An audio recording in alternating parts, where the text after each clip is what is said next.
Good morning, my Teaserking family. How is everybody today?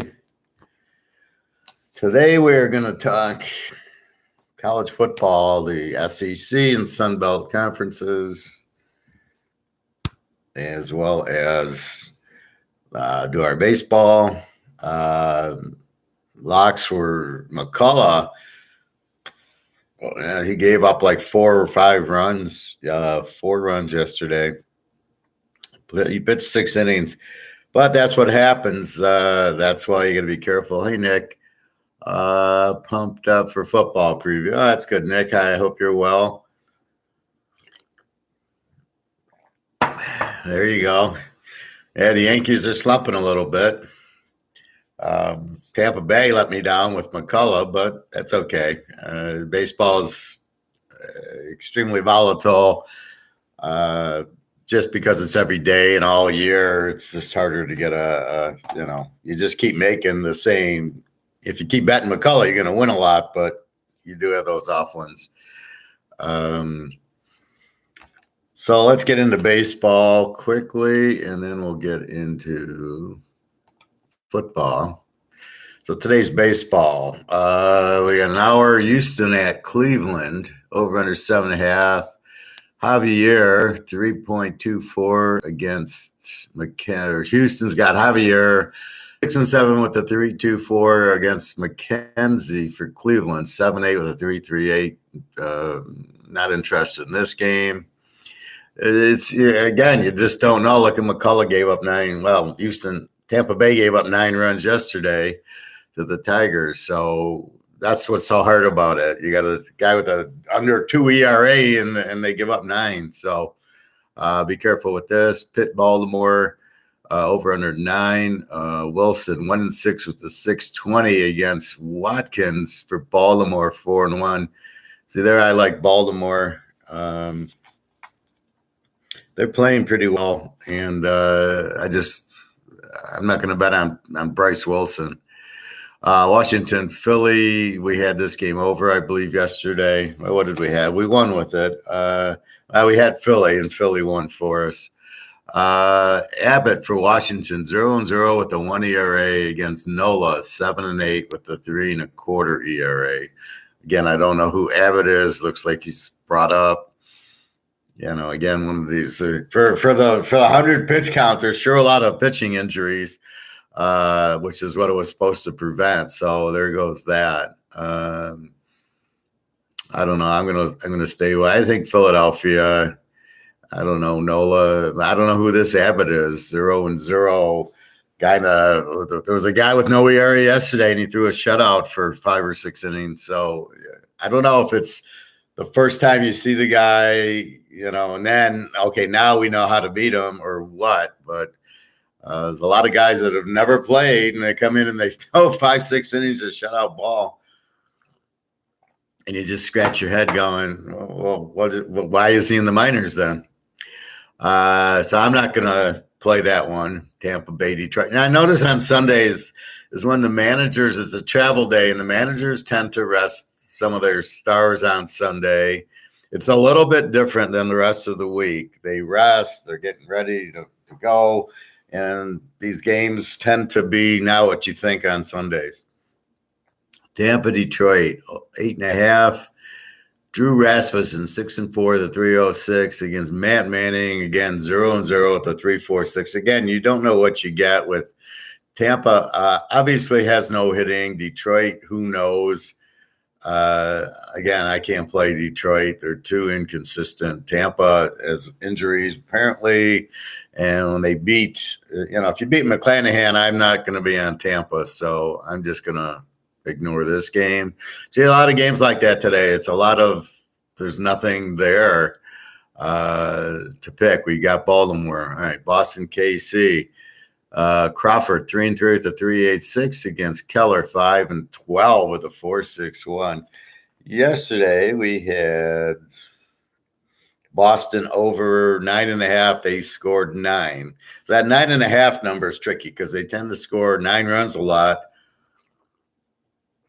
And then sometimes they get a 10th and sometimes they don't. So it's a kind of a strange number, the 9.5. Keller. I would think I would take this game over again. I just think Boston, too much hitting and no pitching, over 9.5. Cincinnati, Milwaukee, Ashcraft for Cincy, 5-2 with the 4.12 against Burns for Milwaukee, 8-5 with the 2.49. I'm not going to touch this one. Milwaukee's always trouble. They're very inconsistent. Cincinnati's playing better, but I think they traded a few guys.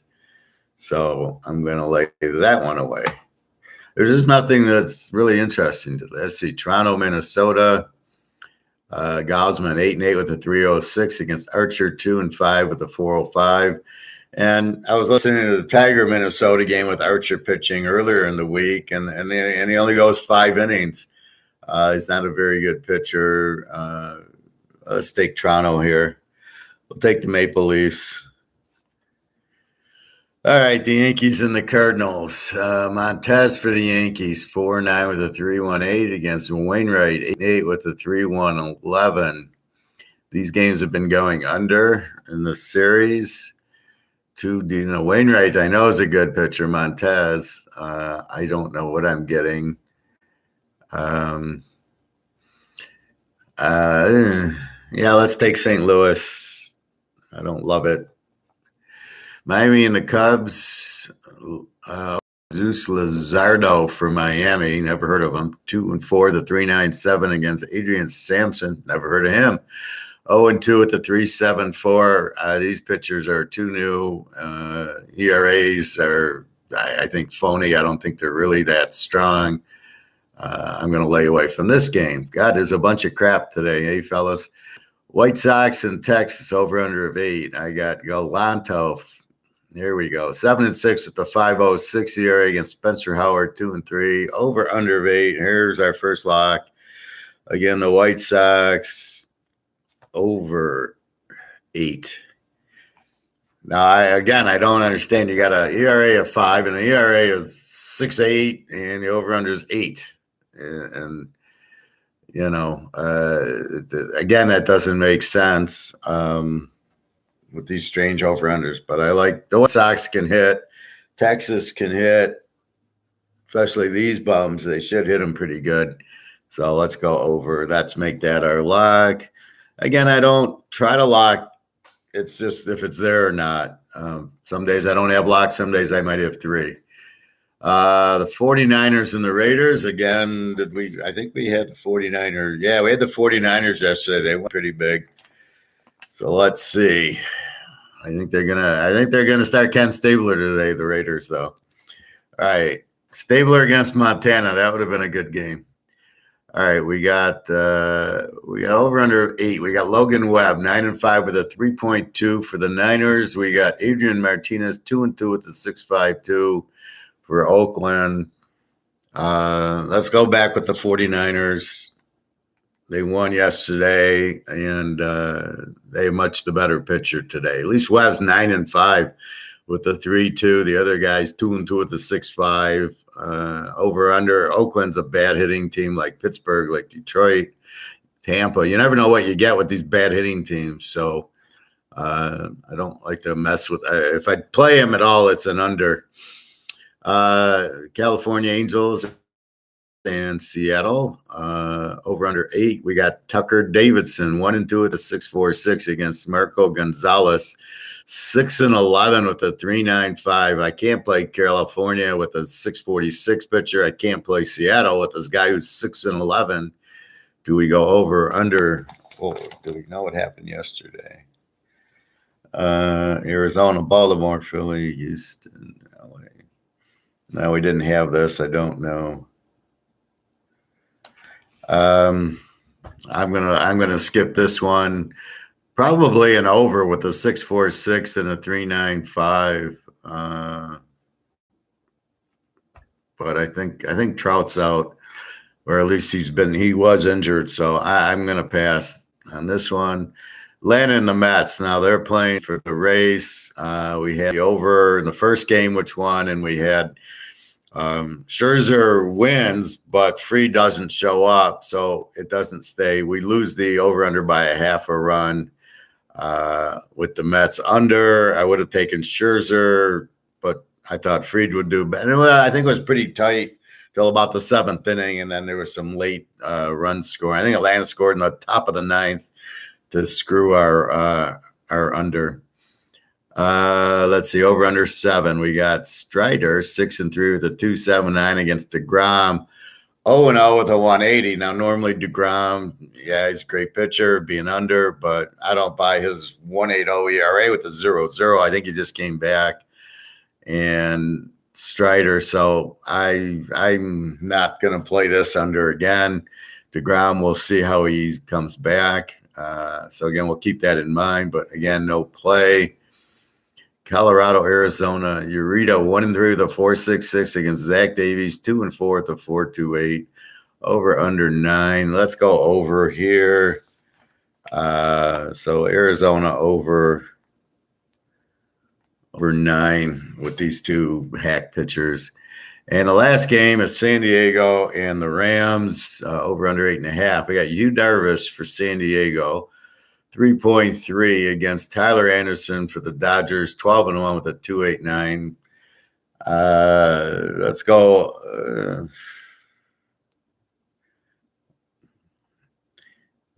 Let's just take LA here. Again, only one lock. All right, that wraps that up. So let's review. Really this reminds me of minor league, of this preseason thing. Sleepers for this year are Utah and Baylor. Well, I don't know if they're sleepers. The Mets under went over. Good morning, hey Don. Yeah, they scored in the top of the 9th, the one run to beat us. But that's why we don't bet a lot on baseball. It's just there's too much. They play every day, and it's just too much. So I don't really, I bet the Verlanders, the Scherzers, McCullough. I mean, you just try to pick the stars. So today we got Baltimore, Boston over 9.5, Toronto, St. Louis. The only lock is the White Sox over 8, the 49ers, Arizona over 9, and the Dodgers are our picks today. Not a lot. I mean, it's like preseason. I looked at the Oakland and Jacksonville game.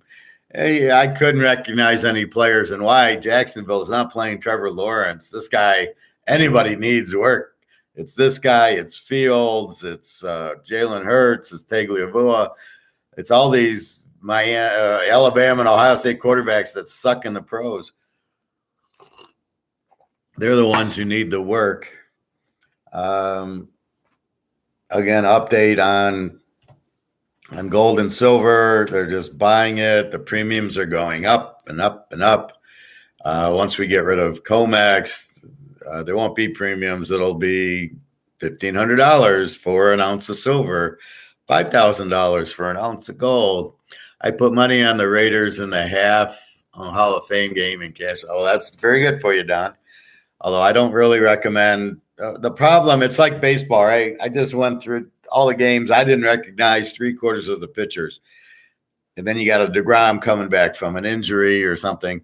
But who are you betting on? See, I know when I'm betting on Tom Brady, or I'm betting on Aaron Rodgers, or I'm betting on Mahomes, Russell Wilson. I get it. I know who I'm betting on. Lawrence Taylor when he played, or if you have a good defensive player, that's fine. In the exhibition, I don't know who I'm playing. Now, yes, I agree. Jacksonville sucks. And with Trevor Lawrence, they weren't going to beat Oakland. I agree with that. Just be careful on the preseason games. It's just very, very hard to do. So, just be careful and don't play too much. Wait for our week ones. I was looking at the pros yesterday, trying to get a feel for it. And then college, I got a pretty good feel because it's more real. The pros, you still got to wait week 1, and all this movement and all the new coaches make it tough. All right, college. So I've done the American Conference. I've done the ACC last week. I did the Big 10 and the Big 12 last week. Friday, I did the Conference USA and the MAC. Yesterday, we did the Pac-10 and the Mountain West. And today, we're going to do the SEC and the Sunbelt. Also, the independents were thrown in with the Mountain West, or with the Conference USA. They had the independents right in the middle, and most of them suck. But we'll see. BYU's pretty good. Notre Dame, not sure. Yeah, a coach is a big deal in football. So I'll name you. So Lombardi comes to Green Bay. They hadn't won in years. They go like 500 the first year, and then he gets to the championship game the second year. Boom, boom, boom. He wins 5 titles. He leaves in 68. What happens? They fall apart. It's the same team. They had Starr and Nitschke and the running. They had the whole team. Yet without Lombardi, they even though they had the same players and they were a little hurt, they couldn't win. And you get Chuck Noll. He's the defensive coordinator for the Baltimore Colts when they lost to Joe Namath in 68. And then he goes and they're pretty competitive in 69. They get back to the Super Bowl in 70 and beat Dallas. Then they lose to Miami in the championship game in 71. He's on the Steelers. You never hear from Baltimore again. And then here comes Pittsburgh with the defense. It took a few years to get the players. And we know they win 4 titles.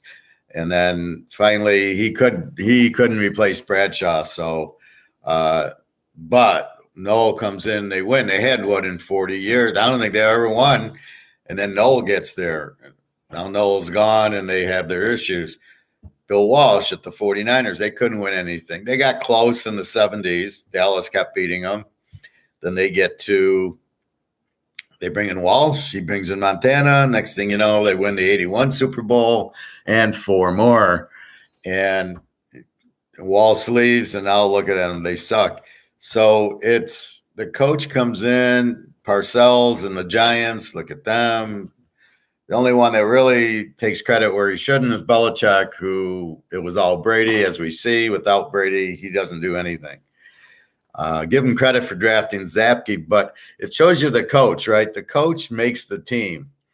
And there's so many displaced coaches. There's 11 new coaches in the freaking NFL this year. It's unbelievable. So you got to get who's good. Okay, I don't think Andy Reid's good. I don't think Belichick is that good. You got a new coach in Miami, the coach in Buffalo. He runs Allen way too much. Who's the best coach? Well, let's see. I don't know. Now Tampa Bay gets Todd Bowles. He's never coached before. Brady will basically coach the team. Who's good? The Rams coach, okay. So really, it's a bunch of crap out there. That's why that's hard to bet the pros, because you can't. I could always bet, Bill Walsh. We're going to bet Jimmy Johnson. I love betting him in college and pro. I made so much money on him. But that's the thing. You really don't. The Rams coach is okay. The Niners, maybe. And you really are. We're only going to bet Tom Brady and Rodgers. The Green Bay coach isn't good. It's just Rodgers. So that's what you see. You see a little bit less in college, where Kirby Smart's still at Georgia, Saban's still at Alabama, Ohio State got rid of Urban Meyer but brought in Day, and he looks okay. Michigan's had Harbaugh for – so you have a gist of what's going on. Thomas, hi. Kyle Shanahan is good at scheming offense and calling plays. Look what he did with Jimmy Johnson. I agree with you, but is he a good coach? Now why I say that is he had Kansas City by 10 points in the Super Bowl, and where did he go? Right? He let him off the hook. He didn't put the nail in the coffin by running the ball, and we all know what he did at Atlanta with the 28-3 lead on New England. All he has to do is run the clock out, and what does he do? He's passing the ball, getting holding penalties, which are obviously fixed, and then he couldn't kick the field goal. So he doesn't know to run the clock out, right? In the Atlanta game, he kept passing. Dude, run the ball, just run. Take time off the clock. That would have killed it. They would have won. So that's where I question his coaching. He was good at Washington. He's a good offensive coordinator. I don't know that he's a good head coach. So I will give you that. There's a lot of guys that are good. Like Belichick's probably a good defensive coordinator, better than a good coach. Again, what does he do for the offense? Nothing. It was all Brady. And now that he doesn't have Brady, the team's falling apart. So they're a dog at Miami, really, with Tagliabue. I mean, that's just insane. Okay, so as we know, I'm reading right here on my magazine, my Athens. So I tend to look at initially the all teams, right? So the first team, second team, third team, just to get a feel in the conference, because we're really looking for the A team and the Z team in each conference, right? We know Fresno State in the Mountain West, and we know New Mexico's the Z team there, and we know UCLA and Utah in the Pac-10, and we know California, Stanford's the Z team, Arizona's the Z team, because you got a lot of conference plays. What I do is the art of war. I am looking for weakness, and I am betting against weakness. I'm looking for strength. So what I want is a weak defense, and I want a good quarterback. Hence, the first game, UCLA is playing Bowling Green. Bowling Green has a weak defense, but I want a good quarterback who can take advantage of it, and I got one in Thompson Robinson at UCLA. I look for them to score 50 points on Bowling Green because I got a good quarterback playing a weak defense. Also, USC and Rice. USC doesn't have a great defense, but they're going to run Oklahoma on them. Rice has a terrible pass defense. The only chance Rice has is running the ball, which they're going to more of a running team. But I got a weak defense, and I got a good, strong offense. And so they're going to score. They can't stop them. The upsets happen when the strong defense, San Diego State will play Fresno. They're going to give them all they want because defensively, you can shut them down. So I'm looking for weak defenses and strong quarterbacks to take advantage. So that's basically our strategy here. So let's go through SEC. As we know, Georgia, how much are they going to losing 10 guys drafted in the first 2 rounds, 10 defensive players, and the running man, Cook's brother, the running back. They have the tight end back. They have the quarterback back. Offensive line will be fine. Now, in my mind, the defense, even though they lost the number 1 pick, the number 5 guys in the first round, it's the system. It's the players they got. You never heard of them. I didn't know they were such a great defense 2 years ago that they're going to throw up a 7 on you on an average. So with that being said, we're not sure what we're getting, as I believe that the defense, I think you play 20 players. I think you rest your guys, you play your like there's situations, right? We're going to have a 3-man, and then we're going to have the running guys out. First down is going to be the run defense. Second down, maybe third and long, we get the pass defense. So you're playing 17, 18 guys anyway. So I don't think defensively, especially like a Georgia, an Alabama, an Ohio State, it really matters that like Michigan, maybe because they lost Hutchinson and the other guy on the end. So they had like all these sacks, those two, and they're both gone. That could be a little bit harder to replace. But in Alabama, Georgia, LSU, normally, I mean, they just bring in stud after stud. So the top quarterback, and here is Bryce Young from Alabama, which I question. Hooker, the quarterback from Tennessee. Now, that shows me Tennessee's going to score a lot. I do like him. And then I think the best quarterback is KJ Jefferson at Arkansas. I think he's the best quarterback in the league.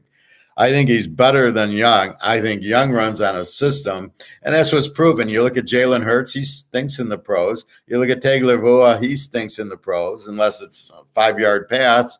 And Matt Jones on New England with all that talent, and he started off a little bit, and then that one game in Buffalo when they threw 3 passes, and then he looked terrible in the playoff games. So I don't know any of them are any good in the pros. So I think it's a system thing. Bryce Young gets hurt. Here comes a new guy, and I'm sure he'll be good because it's just we have fast receivers that are faster than the defense on most teams, and he just picks them apart until he gets up against LSU or Georgia defense, and then he falls apart because the little system doesn't work. So that's why what I have against Alabama is it's a system. It's not. Now, Rising at Utah and Van Dyke at Miami is the quarterback because they sucked before they moved him in. Rising doesn't play the first 3 games. All of a sudden, they're lighting it up. Van Dyke doesn't play the first 3 games for Miami, and all of a sudden, they're lighting it up. Obviously, the system would have been anybody would have lit it up, but it didn't happen until those 2 came in. That's why those 2 are the best quarterbacks. All right, running backs. Auburn's got one. Kentucky, A&M, Georgia, and LSU. Why don't I read the names? Because we don't know who they are anyway. But you're trying. So Auburn's gonna. So why do I look at running back? Because those are under teams, right? They're gonna pound the ball, and they maybe are balanced if they have a good quarterback. So let's get into it. And our first team's Florida. They got a new coach. I got him as a week. He was a assistant somewhere. He's a Clemson assistant. Big deal. New quarterback, weak, no running. So basically, Florida's screwed. They got no offense. Anthony Richardson was their quarterback last year, and he threw 6 touchdowns and 5 picks. Emory Jones transferred out, and he's 19 touchdowns, 13 picks. You can see they have a bad offense. So they got Richardson as their penciled in starting quarterback. He's 6 touchdowns and 5 picks. He's way too many turnovers, so we'll see how he is. He wants to run a little bit too. Been there, done that. We've seen that happen a lot. So I'm not sold on Napier. He was there. He also, I got it scribbled.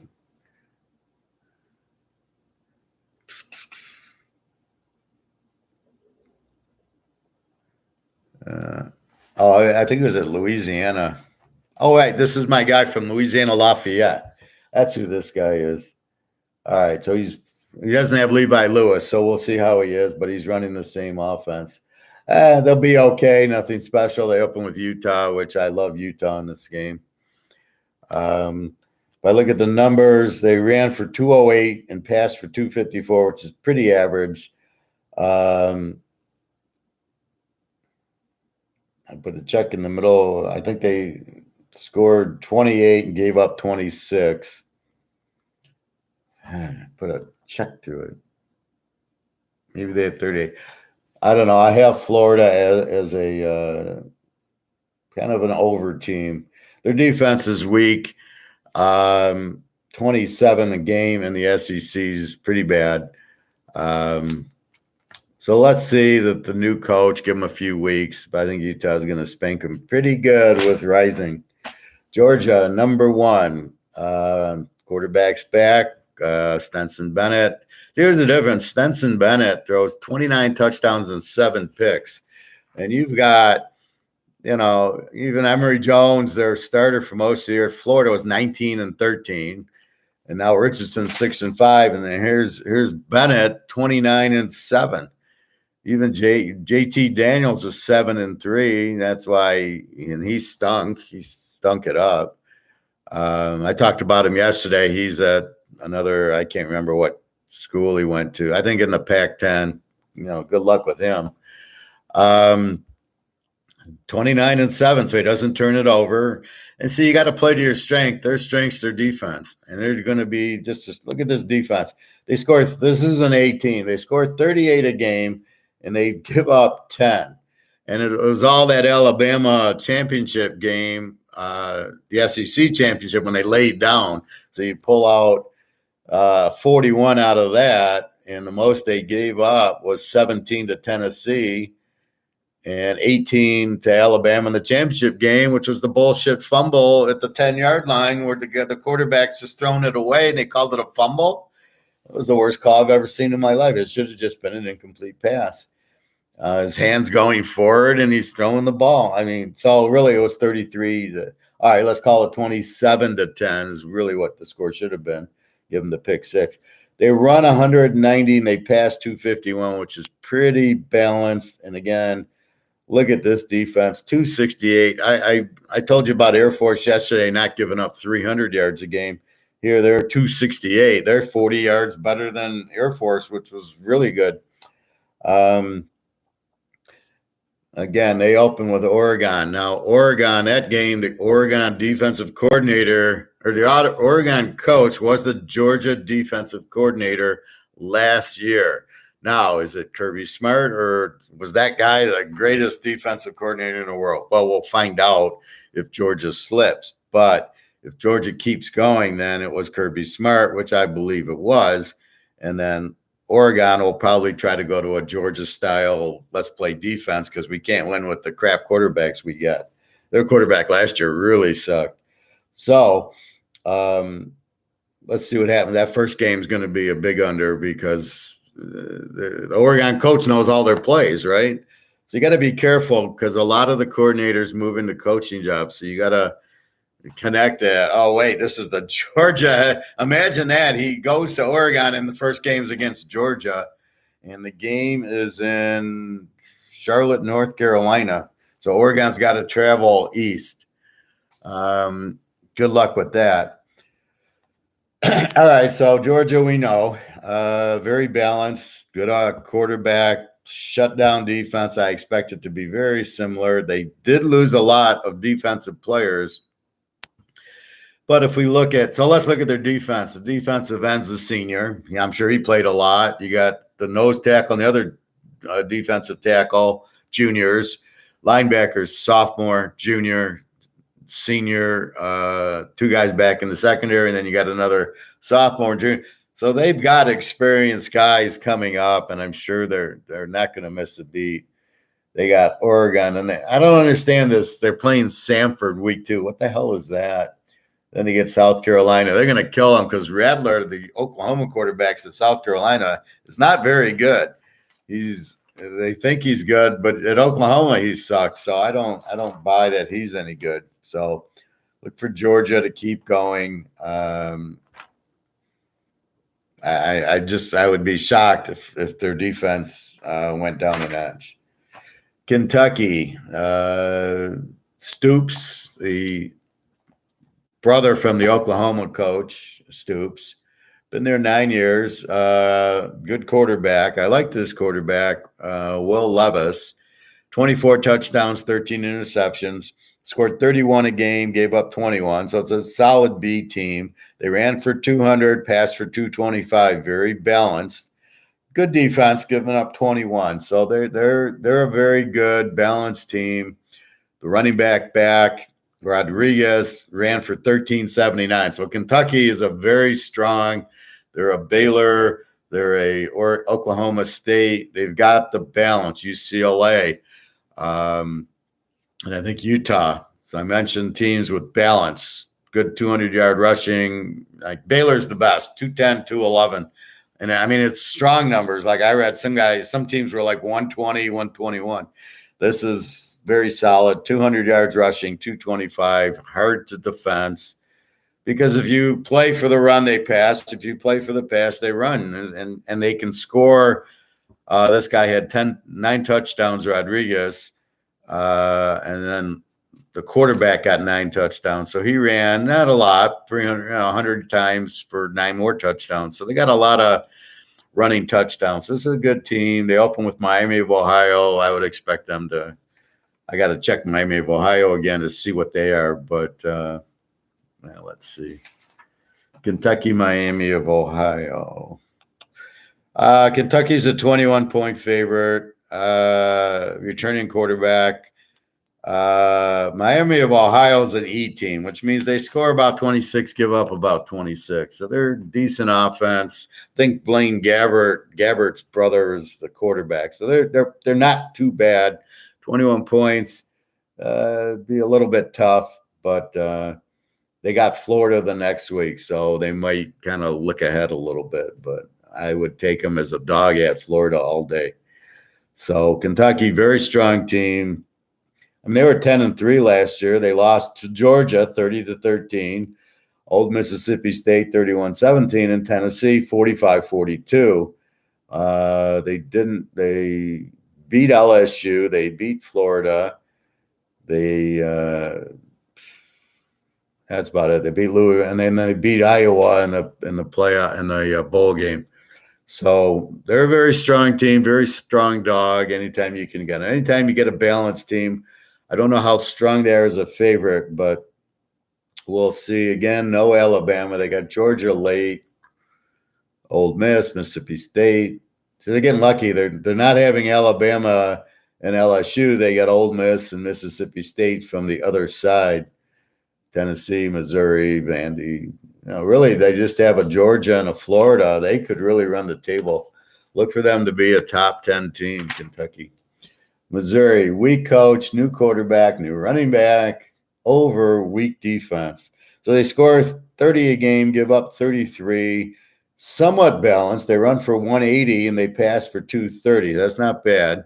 The running back, God, they had this guy, Tyler Batty, ran for 1,600 yards last year. Never heard of him.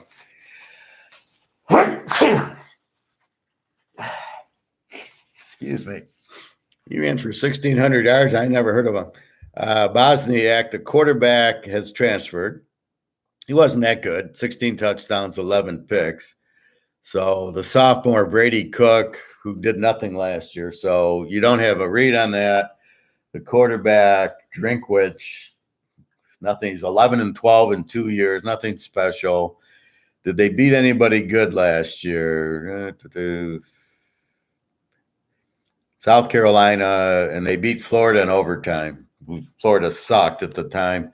Like Arkansas killed them on my Army team. That was what got my bowl going, was Army kicked the field goal to win. We had Army even, and then the next thing we knew, we went 19-2 in the bowls. So Missouri, I mean, they're probably more of an over team. They open with Louisiana Tech. That game will be over because Louisiana Tech's going to an open passing offense, looking to score more. It might take them a few, but this defense is so bad. See, that's a good matchup. I got a weak defense and I got a good passing offense against them.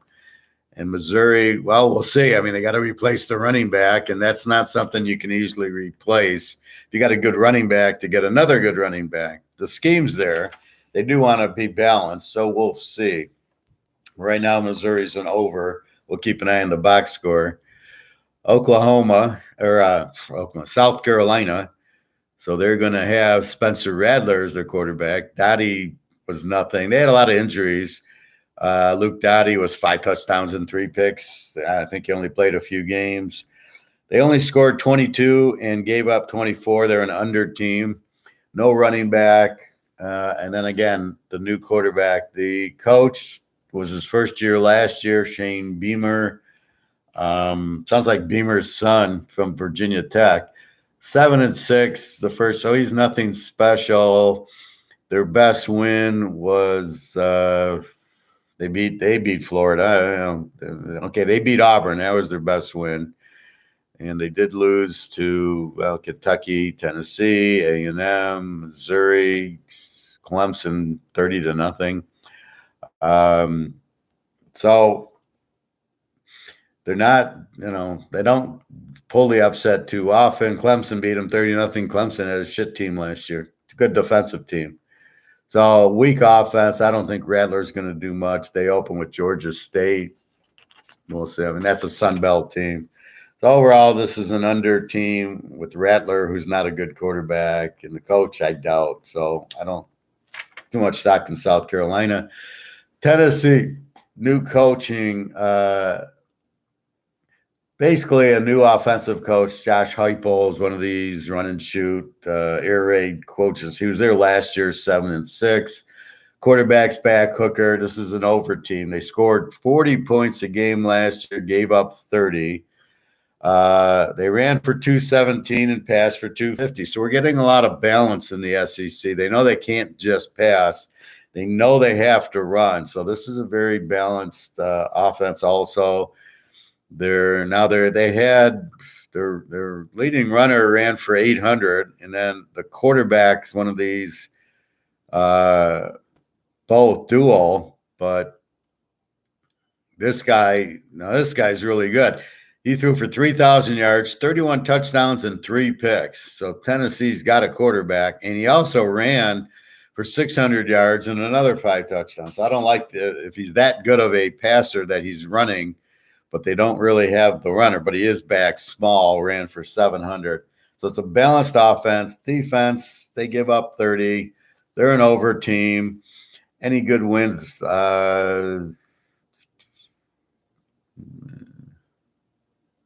They beat Kentucky 45-42. Georgia hammered them 41-70. So that's what I liked about Georgia. It's good of an offense. This offense scored 40 a game, and Georgia beat them 41-17. That's why you like Georgia. That's it. They really didn't have a big win. Well, I guess they beat Troy. No, they beat Tennessee Tech, South Carolina. They beat Kentucky is their one good win. So an explosive offense, fairly weak defense. So they're at Pitt. Look, Pitt's got Slovish from USC, so look for Pitt to be able to score. Florida, we don't know. LSU, Alabama, Kentucky, Georgia. Tennessee's going to be lucky to win 5 games. But they do have an explosive offense and a weak defense. So look for Alabama to light them up. Look for Kentucky to light them up. Look for Georgia to light them up. Look for Pitt to light them up. And LSU, I think, will be much better. Their quarterback was injured, came back, and Kelly likes to throw pretty good. Kelly can, the Notre Dame coach, I think he'll get them scoring. There's always so much talent at LSU. We'll get to them in a minute. Vanderbilt, here's the Z team. They score 15. They give up 35 in the SEC. They ran for 120, passed for 180. So this is they're kind of balanced, but they don't do much. 120 and 190. The quarterback, Kenny Seals, 5 touchdowns, 8 interceptions. Wright comes in, 8 touchdowns and 6 interceptions. So this is always your problem. You don't have a quarterback. You can't score. You can't move the ball. You can't rest your defense. Now, it looks like a new quarterback, Mike Wright. Oh, no, he played last year. 8 touchdowns, 6 picks. Nothing special. The running back, Davis, ran for 200 yards last. They have a bunch of 400-yard running backs. Nothing special. Again, their weak defense gives up 36 a game. They open at Hawaii, where they should beat Hawaii because Hawaii's got a new coach, new quarterback. They're going to run that, air raid offense. You think Vanderbilt has enough talent to beat them? They beat Colorado State and Connecticut last year. That's pretty pathetic. Georgia beat them 62-0. That's about all you need to know. So there's no offense and a bad defense. Clark Lee's the coach, was 2-1. He's, you got a nothing coach, a nothing defense, and no quarterback. So, I think we might like Hawaii if it wasn't their new coach and new quarterback first game. They played him in week 5. Maybe we'd take Hawaii. I don't know. We'll think about it. But what do you got? Vanderbilt, no offense, no quarterback, no coach, no defense. The typical Z team. We got Alabama, not much to say. Now, Alabama, here's the problem. They're not balanced. All right. 150 yards rushing, 338 yards passing. This is why they don't win the titles. And they have trouble against the Georgia because Georgia just teed off against them and probably had 7 or 8 sacks in the championship game. That's what happened to them. So they score 40, give up 20. We know they're an A team. We know Bryce Young, 47-7, which is an asterisk because I don't believe he's that good. They do lose Robinson, the running back, ran for 1,300 yards. I'm sure they have 4 other running backs. I'm sure one of them won't come up. And they don't even have the guy listed as a junior, Jamar Gibbs, who wasn't even there last year, as penciled in as their starter. Who the hell is this guy? Transfer running back Jamar Gibbs is set to take the SEC by storm after playing in obscurity at Georgia Tech. He's got talent in. Okay, well, let's go to Georgia Tech. This is the beauty of the book. So let's go to the ACC and let's see what this guy did at Georgia Tech before we get all excited about. Now he's on Alabama, setting the world on fire. Georgia Tech, Florida, Clemson. See. Wake, Duke. All right, Georgia Tech. So Jamar Gibbs, I don't see it. 143 attempts, 746 yards, 5.2 average, 4 touchdowns. Really, on Georgia Tech, their quarterback had to run a lot, 70 times, and Jeff Sims, 12 touchdowns, 7 interceptions. So really, he's that good. I don't know what they're looking at. I mean, I'm looking at 700 yards and 4 touchdowns, and you're going to tell me much will be expected. Transfer running back is set to take the SEC by storm. He didn't take the ACC by storm, and they have no defenses. Wait till he plays the better teams. So they open with Utah State. Usually the opener, Alabama makes a statement to try to be the number 1 team. They go at Texas. They got Arkansas. I love Arkansas there. They beat Arkansas last year 42-35. I love Arkansas's quarterback, Jefferson. Good coach, good running. Arkansas is going to give them all they want. If we can get 20 points in Arkansas, that might be a lock. But I love Arkansas. A&M, I don't know. Tennessee, they'll beat. At LSU is going to be interesting with Brian Kelly this year. So Texas won't be much, but Arkansas and LSU, and then they close at Auburn. We'll see what happens. But I don't see how they can beat Georgia. If Georgia's not number 1, like Georgia laid down last. So look at the score. They beat Georgia 41-24 in the conference championship game to get into the playoff. Georgia lays down. And I said it, and nobody believed me. Well, okay.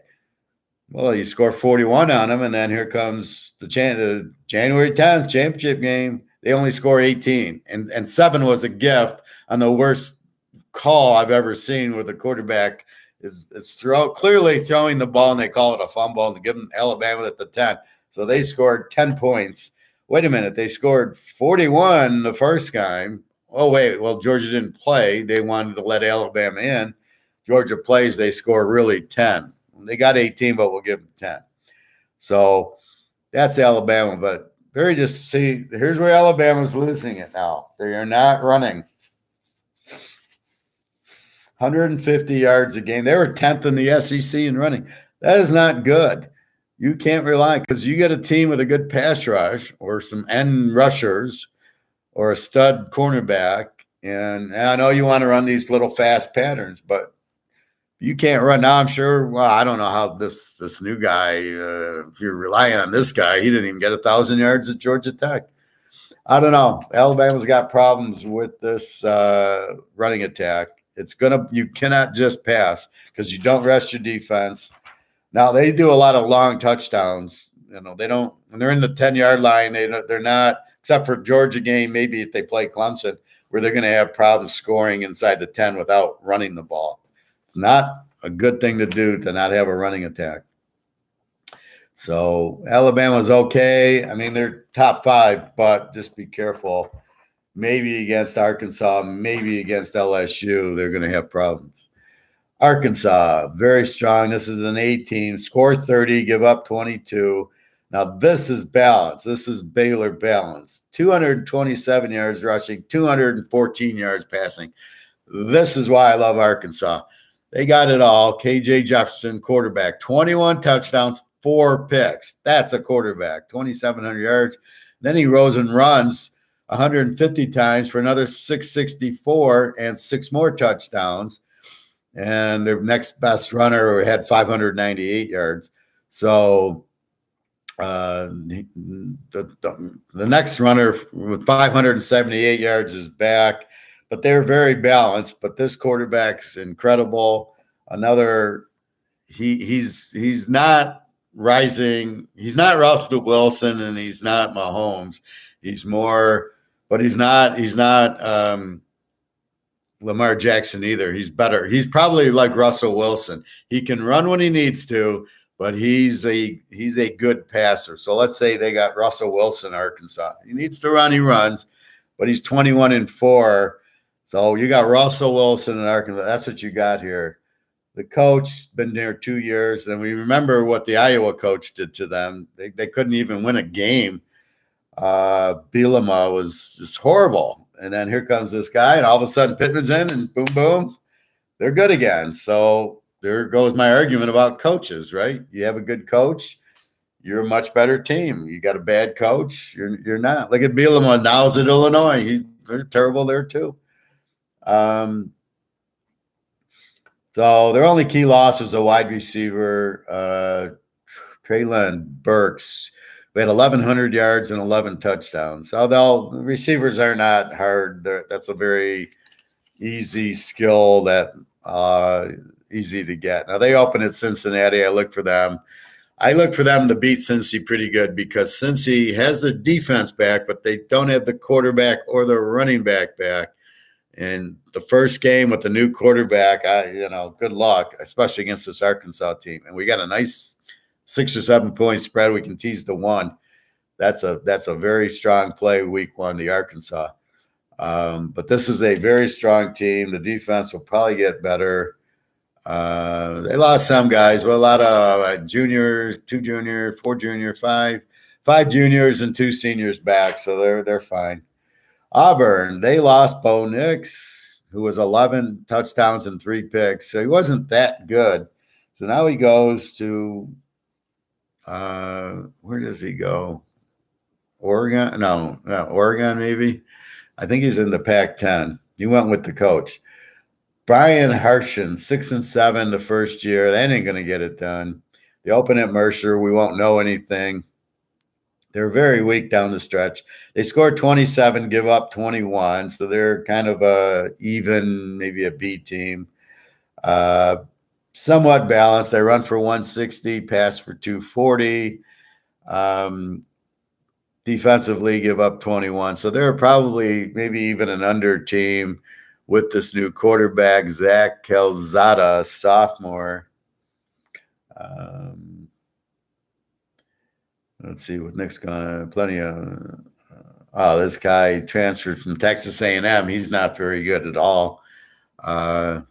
Let's see, Texas A&M. Let's see what he did at Texas A&M. Okay, so he was the starter, and he transferred. 17 touchdowns and 9 interceptions, 2,000 yards. So I don't think he's all that good. He's not going to be all that good at Auburn. Why does you transfer from A&M to Auburn? That makes no sense.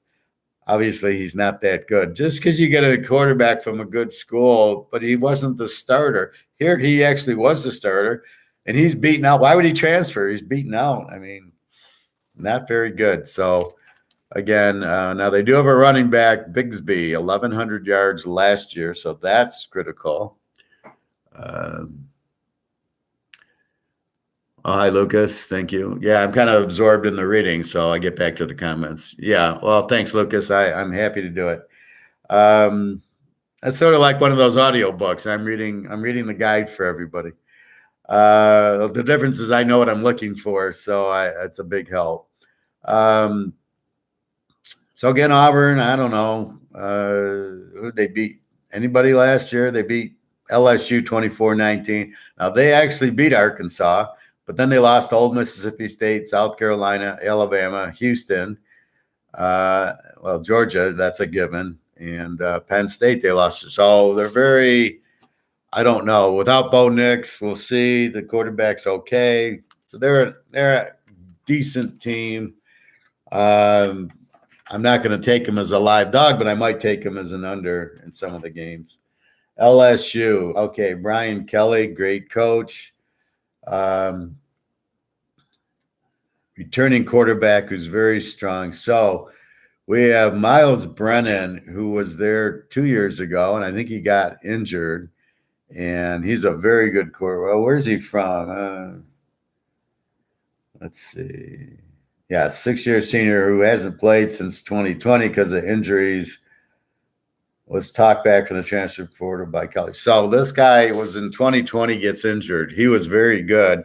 I'm not worried about him. Their backup is Jaden Daniels, who I think was at Arizona State.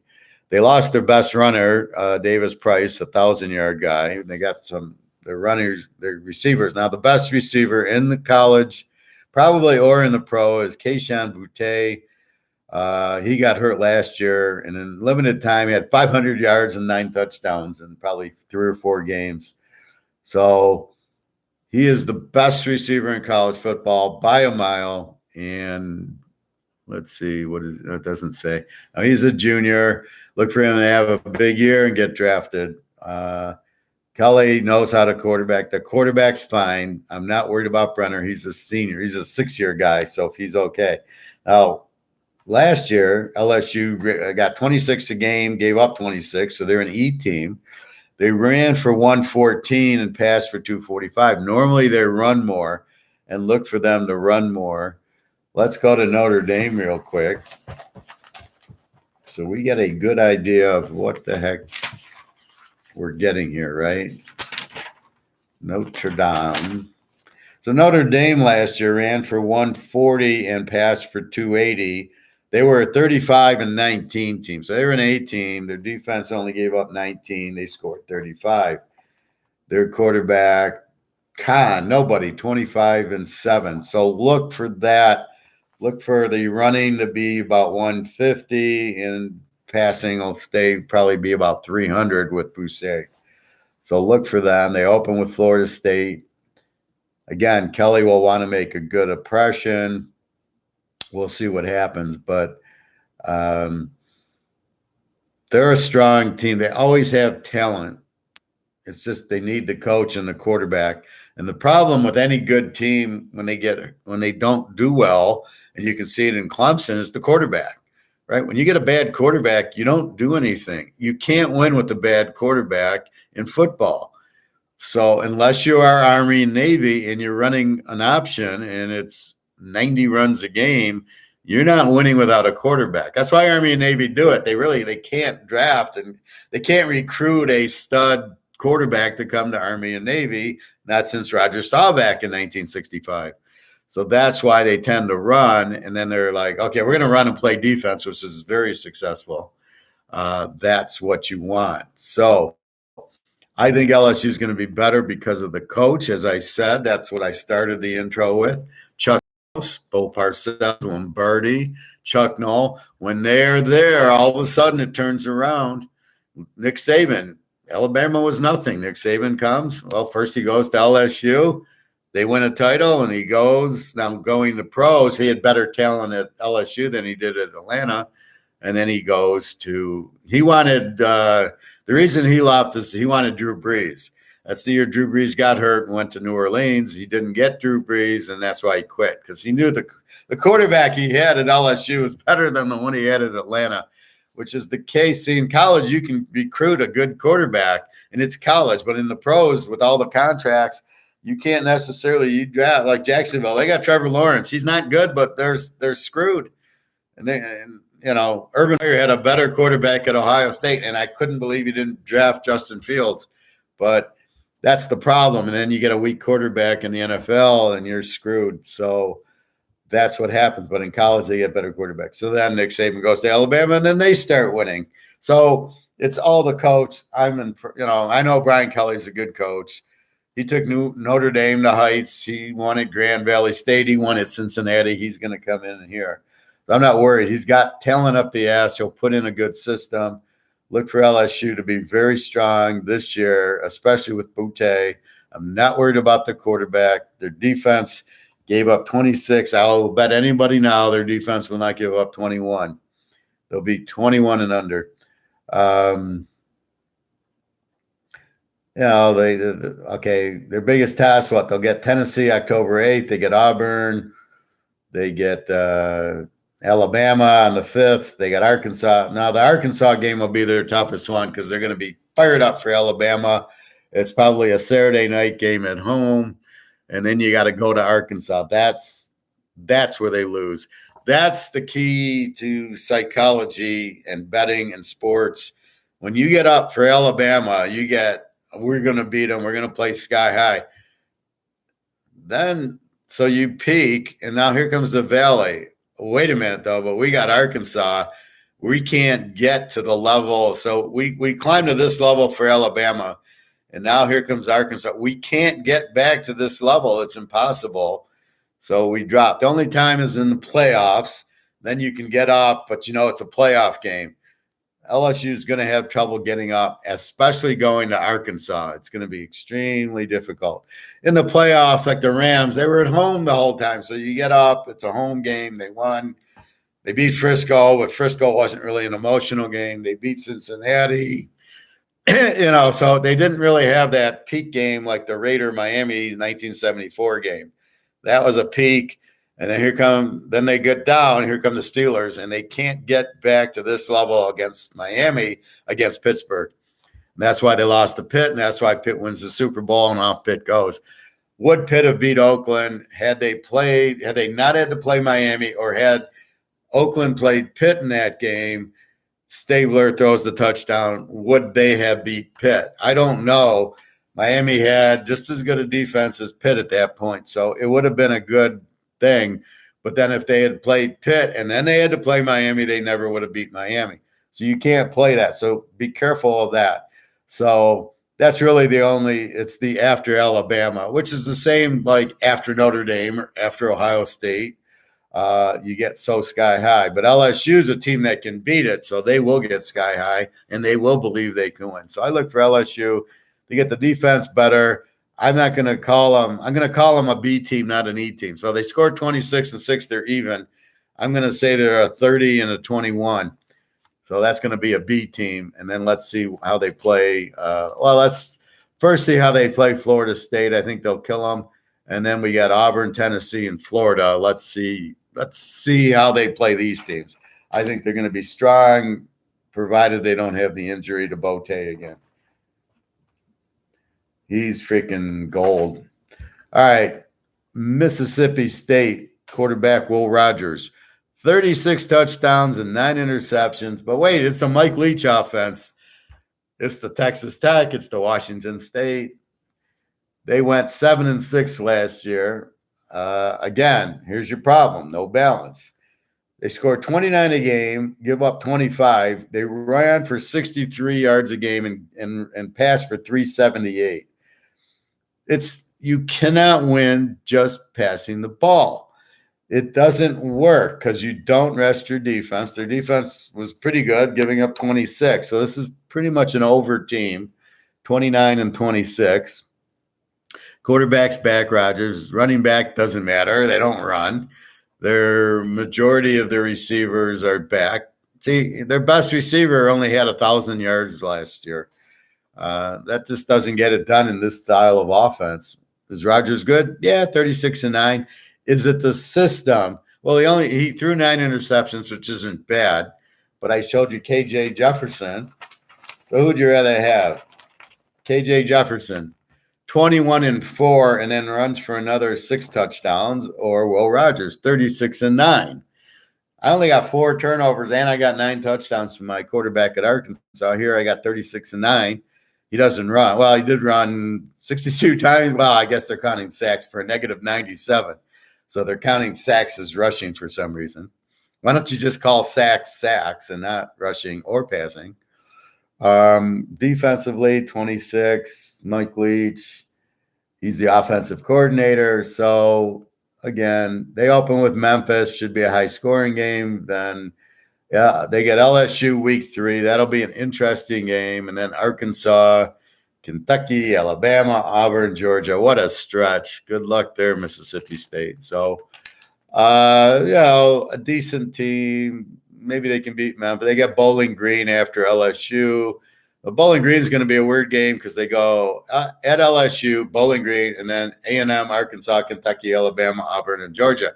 So Bowling Green will be the one they'll go, we can win this. Instead of being plateaued and flat, they're going to be plateaued for Bowling Green because they're going to realize this is a game we can win. We got to get this win to get to bowl eligible because we got a mess coming up after. We're not going to beat Arkansas, Kentucky, Alabama, maybe Auburn. We're not beating Georgia. And then they got Ole Miss at the end. So they only got a handful of games they can win. So when they get that opportunity, they're going to win it because they know this is it, and they're a passing team. Unless Bowling Green has an incredible defense. This is the weakness. There's two weaknesses to this style. A, you don't rest your defense, and it's very hard to score when you get inside the 15-yard line. And, well, those are the two. So I was going to say, one is you don't rest your defense. Two, you can't score inside the 15 and against a good defense. And then when you play a good defense and you can't run, they just tee off. And so maybe that's three. They just tee off on you. And like Georgia, they're going to blitz. Alabama is going to blitz. What are you going to do? You can't run the ball. The quarterback's going to get murdered. So that's the problem with one dimension. Two dimension, can Alabama blitz me if I have a 1,500-yard runner and a good quarterback? If I have Arkansas, can Alabama blitz me? So we look at the Arkansas game. Arkansas, Alabama last year, 42-35 Alabama. They couldn't blitz because the guy can run, and they had running. They got the big running back. Arkansas with they didn't have it. Was another team with like a 15. I think Tennessee with like a 1,500-yard running back. Was it Tennessee? No, who was it? Missouri. All right, but did they play Alabama? But so Missouri had a 1,600-yard running, but they didn't have the quarterback. So when you got balance, the defense can't just play you for pass. You've got them. But when you're one-dimensional, and this is what's happening in the NFL.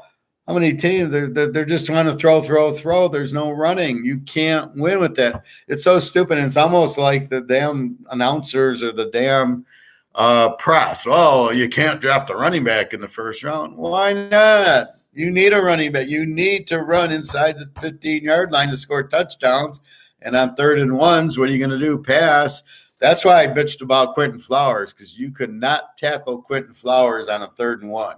He would beat the defensive end 99 times out of 99, and he'd gain the 3 or 4 yards. I watched him in South Florida. They had him dead to rights, and he would escape. He was so agile, you'd miss him, and then he'd get in his 3 yards. That's what I liked about Quentin Flowers. Wow, and he was a pretty good passer. But that's the thing. If you can't run 3rd and 1, you're going to throw for it. They're going to blitz you because they know you can't run. They've tried to run. You're not a running team. And, again, you're not resting your defense. So you can't score in the red zone, and you can't rest your defense, and they can play you one-dimensional, and you're screwed. Old Mississippi State's the same, 29-26, probably won't change. Ole Miss has Lane Kifford, the guy who quit Tennessee, the guy who got fired from USC, giving up 80 points a game, goes to Alabama as their offensive coordinator, like he knows what he's doing, goes to Florida Atlantic, where they're pretty good, and now he's at Ole Miss, 10-3 last year, so he's maybe not that bad of a coach if he doesn't quit. At Ole Miss, they scored 33 a game, gave up 24, pretty balanced, rushed for 217, passed for 274, so not bad.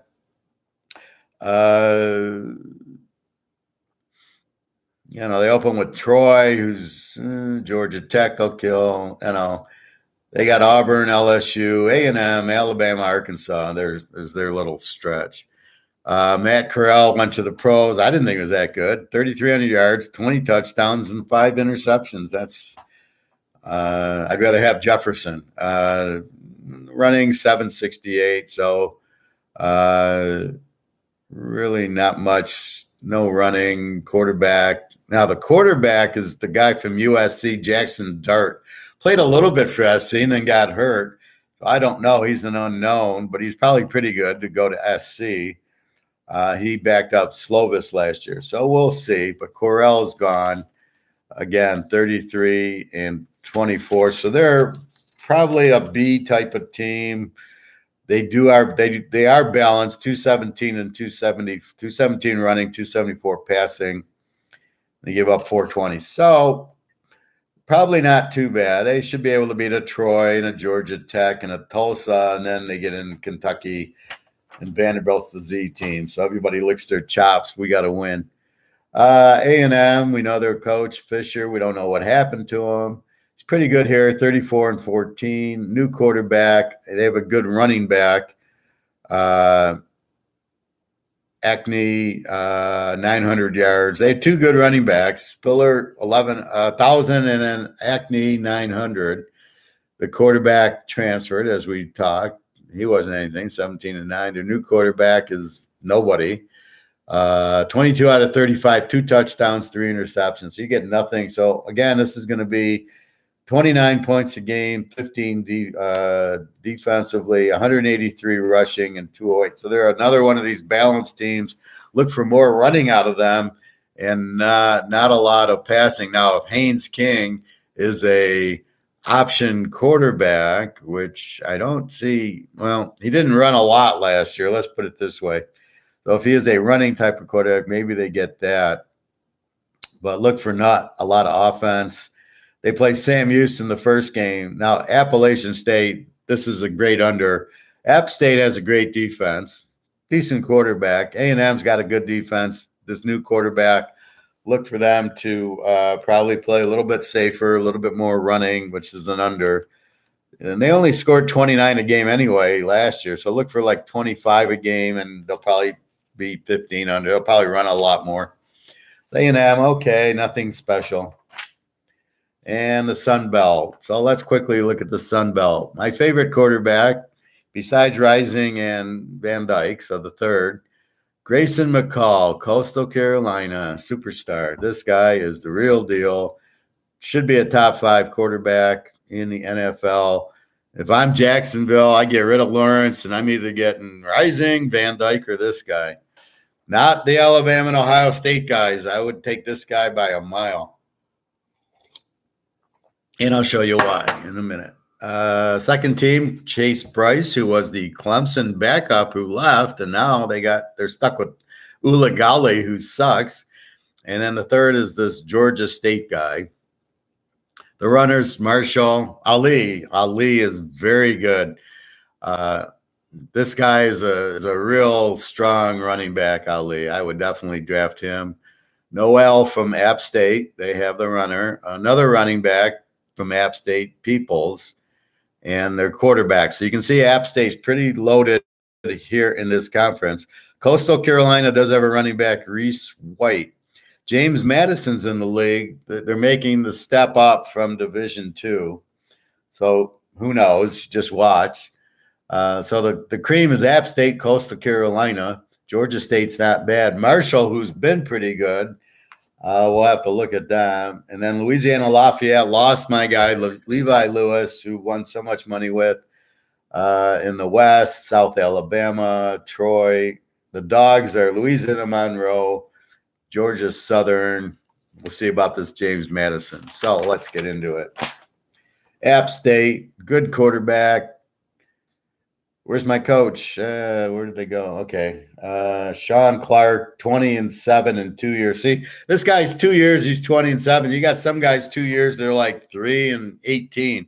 That's why I say good coach. Man, this guy's a good coach. He comes in 20-7. The other guy comes in and he's 2-15. You're like, this guy's not a good coach. He's not winning. So again, we've got Chase Bryce. Chase Bryce, 27 touchdowns, 11 picks. Noel, 1,100 yards. You've got balance. Where's my stats? Okay, so they ran for 200 and passed for 250. Very good. And you'll notice the better teams have the balance. Baylor, Oregon State, Oklahoma State, Georgia, not Alabama. They have the balance. They got a 200 yards in rushing. You cannot defend that. That's what we want. That's what we bet on. And good luck finding it in the pros. You don't find it in the pros either.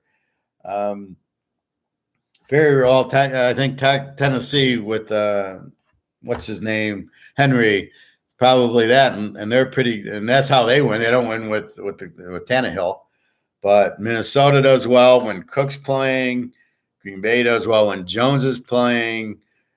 Detroit never has a running back, so that's why they always lose. It's a balance, so the defense doesn't know what they're doing. Okay, App State. So they're 34-22, 34 scoring, 34 offense, 22 defense. So they're an A team. Very good. And as I said, they open with North Carolina, and they're in North Carolina. This should be a very good game. Texas A&M, they're going to give them all they want, and then off to the conference at Coastal Carolina, November 3rd. That will be the game.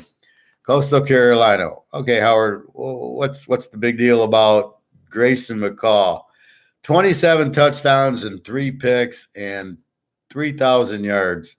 That's the big deal about McCall. And he had a bad year because he was like 35-3 the year before. That's why McCall, and he's only a junior. I thought he would go pro last year. The running back is 600 yards. They score 40 a game, give up 21. This is an explosive offense. This is an A team. I know you never heard of them except for listening to me. They open with the Army. Ooh, good game right off the bat. I think they played the Army last year. No, that wasn't. That was Western Kentucky. And then they'll kill Buffalo, Georgia State, Georgia Southern, Louisiana. Then they get at Marshall, and then the App State game. And they even have at Virginia near the end, which should be an interesting game. If they're trying to get into the playoff, they will have to beat App State. And then the Virginia game is like, oh, we beat a Power 5 team, which doesn't really mean anything. I think their biggest games, Army, App State, and then maybe Virginia if they're any good this year. So this is a very balanced team. Look at that, 228 rushing, 269 passing. Are you kidding me? This is unbelievable. This is why they're an A team, and it's going to be common with all the A teams. I mean, how many people here knew they ran for 228 with McCall and threw for 265? This is a 500-yard offense. Obviously, they score 40 points a game. Just unbelievable. On their defense, they give up 21. They give up 339. Now, again, they're playing Sunbelt, but let's look. They killed Kansas. They killed Arkansas State, who's a very good offense. They lost to Georgia State somehow, and App State beat them 30-27. And then they beat a good Northern Illinois team in the whatever bowl game it is. So, very strong team. We want them against weak pass defenses. They'll score 65 points on them. Like last week, Louisiana, they scored 52 on the Citadel, 49 on Kansas, who's a Power 5, 53 on UMass, 59 on Louisiana Monroe, 52 on Ark State, and then 40 on Georgia State, 35 on Texas State, 47 in Northern Illinois. See, they score a lot. So when you get a Z team with a weak defense like UMass, 53-3, that's why I love those games. They're going to score on UMass, and UMass can't do it. They don't have an offense to come back. That's the beauty of it. So Coastal Carolina, keep an eye on McCall. Keep an eye on the box scores. This guy should be a top 5 draft pick. And if he's on the board at the end of the first round, I'd be jumping into him in the second round. Georgia Southern scores 20, gives up 31. They're a Z team. They are switching. God, I can't write. New coach. Do I have a new coach? Yeah, Clay Helton used to be the coach at USC. He's now coaching Georgia Southern. He's going to bring quarterback. Oh, okay. New quarterbacks from Buffalo. So the Buffalo quarterback, Van Treese, is a senior transferred to Georgia Southern to play for Clay Helton. I assume they'll score more than 20, but they're still going to give up 31 because all he cares about is throwing the ball. And more of a spread off. So they're going to go from Navy, which was running the ball, to a wide open spread. Well, the offensive line can't just change. The quarterback, I mean, Van Treese was okay at Buffalo. All right, we'll go back to Buffalo. Let's see what Van Treese did at Buffalo. All right, man, trees. Well, I'm not going to get it, am I? I don't know. It doesn't show like for the little colleges, it just shows like returning starters. For the bigger colleges, it gets into the first two or three level, like first string, second team, third string. So he didn't play last year for Buffalo, Van Trees. So he's a senior. They're going to go to a spread. Their offensive line won't be able to. Do they have receivers? Their best receiver had 41 catches. So Georgia Southern's a mess. The USC coach. This is the best job he has. Tells you how good he is. I don't know. 20. Now they were more of a running team. 193 running, 147 passing. Again, not balanced. More of a running team. So now they're going to go to a passing team. You can't just do it like that. Quarterback has no. It's not like he's a returning quarterback for this team. So look for them to struggle. They open with Morgan State. Now at Nebraska should be a bloodbath for Nebraska. They might actually win a game, Nebraska. They should beat these teams. So this is let's call them they're really a W team, but you can't just go from a Navy to a Texas Tech. It doesn't work. Georgia State. I said they have the coolest helmets. Georgia State. It's a panther, and it's a big face of a panther on it. It's a yellow one. I said, wow, that's a good helmet. Returning quarterback, good. They're an over team. So here's Georgia Southern. Here's Georgia State. Georgia Southern's a Z team. Georgia State's an over team. They score 28, give up 27. The quarterback, 19 touchdowns and 4 interceptions. The running back, 1,000 yards. So they're pretty balanced. They ran for 226. They passed for 160. So we'd like to see a little more passing out of them. But Granger's a senior, so we'll see what happens. The coach, Sean Elliott, 30-30 in 5 years, so he's not bad. So they're a pretty good team. Look at them at the end. They beat Ball State 51-20. Troy, they put up 37. Arkansas State. And they even beat Coastal Carolina 42-40, which will come into play this year. Coastal Carolina, I think it was right after App State or after a big game, so they're flat. Georgia State beats them. So that's what you're looking at. That's the confidence game. Hey, we beat Coastal Carolina last year. Look out. So, yes, look out. They open with South Carolina. Don't be surprised if Rattler has a hard time and Georgia State pulls the upset. This is where it comes from. But then North Carolina, they won't. But then Charlotte's got a great quarterback. Coastal Carolina's got a great quarterback. So what they do against Charlotte will determine the Coastal Carolina game. Again, we're looking for matchups. Charlotte's got Reynolds, excellent quarterback, but he's no McCall. So if Charlotte lights them up for 40, McCall's going to light them up for 50. If they contain Charlotte, now the only advantage is they'll see the quarterback and they'll go, here's how we handled Charlotte. Here's how we're going to handle Coastal Carolina. So keep in mind, and then you got Army's a running team, so that's not going to help you. Army's going to run it down your throat, but they're not going to pass. They're going to a little pass, but not like Charlotte and Coastal Carolina. App State's just a balanced team, and that's it. So we'll see. This is where you look at the box scores. This is where you find McCall. This is where you see App State. Well, we know App State, Troy. This is where you see them in the box score. Oh, they got a new quarterback. He's got 10 touchdowns and 1 pick, or he's got 1 touchdown and 10 picks.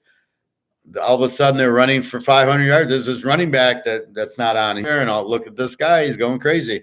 And then you look at the teams. So if he does – so I'll say Georgia State all of a sudden has a good running back.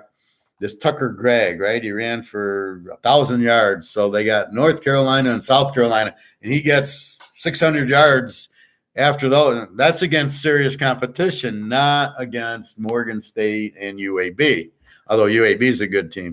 So you look at the competition, then because what was it? Maryland would score 60 points a game, but then you saw it was against, Northwood Institute, it doesn't count. And then they play Iowa and they get the shit beaten out of them. So had they done that against Iowa, then you go, oh, Tagovailoa is great. But in the Iowa game, Tagovailoa, 5 interceptions, and they scored 35 points at half. So you see against a good defense and a good team, he doesn't keep the ball. He turns it over. That's why that's why I don't like the Tagovailoas, because in the big games they turn the ball over and they don't win them. James Madison, we have no idea because they played Richmond, Delaware, and Campbell and William and Mary. So we can only watch James Madison this year. They did score 38 and give up 15. They seem to run for 160, pass for 270, albeit Division II, but you can see their composition, and they gave up 15. So they could be a good the returning quarterback. I don't know. Doesn't really give much. So just watch James Madison. They open with Middle Tennessee, then Norfolk State, Appalachian State. Watch them against Appalachian State. I believe this team is in North Carolina or Virginia. And it doesn't say where the hell they are. Oh, here they are. They are in Harrisburg, Virginia. So this is a Virginia team. So when they play a Virginia Tech, or these North Carolina teams like Appalachian State, it's a rivalry. It's a little bit bigger. Marshall, they are in West Virginia, Huntington, West Virginia. They scored 33 game, gave up 23. So they're kind of an A team. Let's call them a B team, because when they played the big games, they lost. So here's where stats are misleading. They lost to Louisiana Lafayette at the end. Western Kentucky beat them 53-21. UAB beat them. UAB beat them 21-14. App State beat them 31-30. So you've got this 33-23, but it's not real. It's not like it's not like Alabama. Oh, we can bet them as a dog. Marshall's all over the place. They get killed by Western Kentucky, Louisiana Lafayette. They play UAB, who's a good team, close, and they played App State close. I don't know what happened. I guess against good passing teams, maybe they had injuries. Rasheen Ali, 1,400 yards and 23 touchdowns. Write that guy's name down. This guy is a great running back. It doesn't give his stats. Shit. I wanted to see like his stats. All it says is he's a sophomore, and this guy's a fucking sophomore. Wow, 1,400 yards as a freshman. He's a sophomore on Marshall, who really didn't have much of a quarterback last year.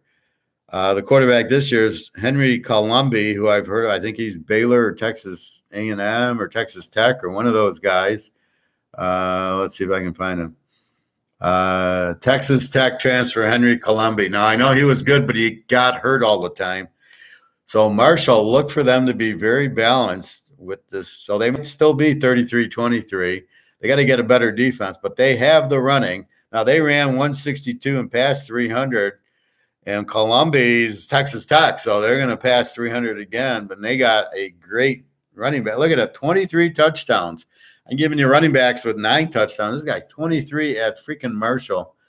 They open at Norfolk State, and they go to Notre Dame. Now, are they going to be able to give Notre Dame a balance? It depends on Notre Dame's quarterback.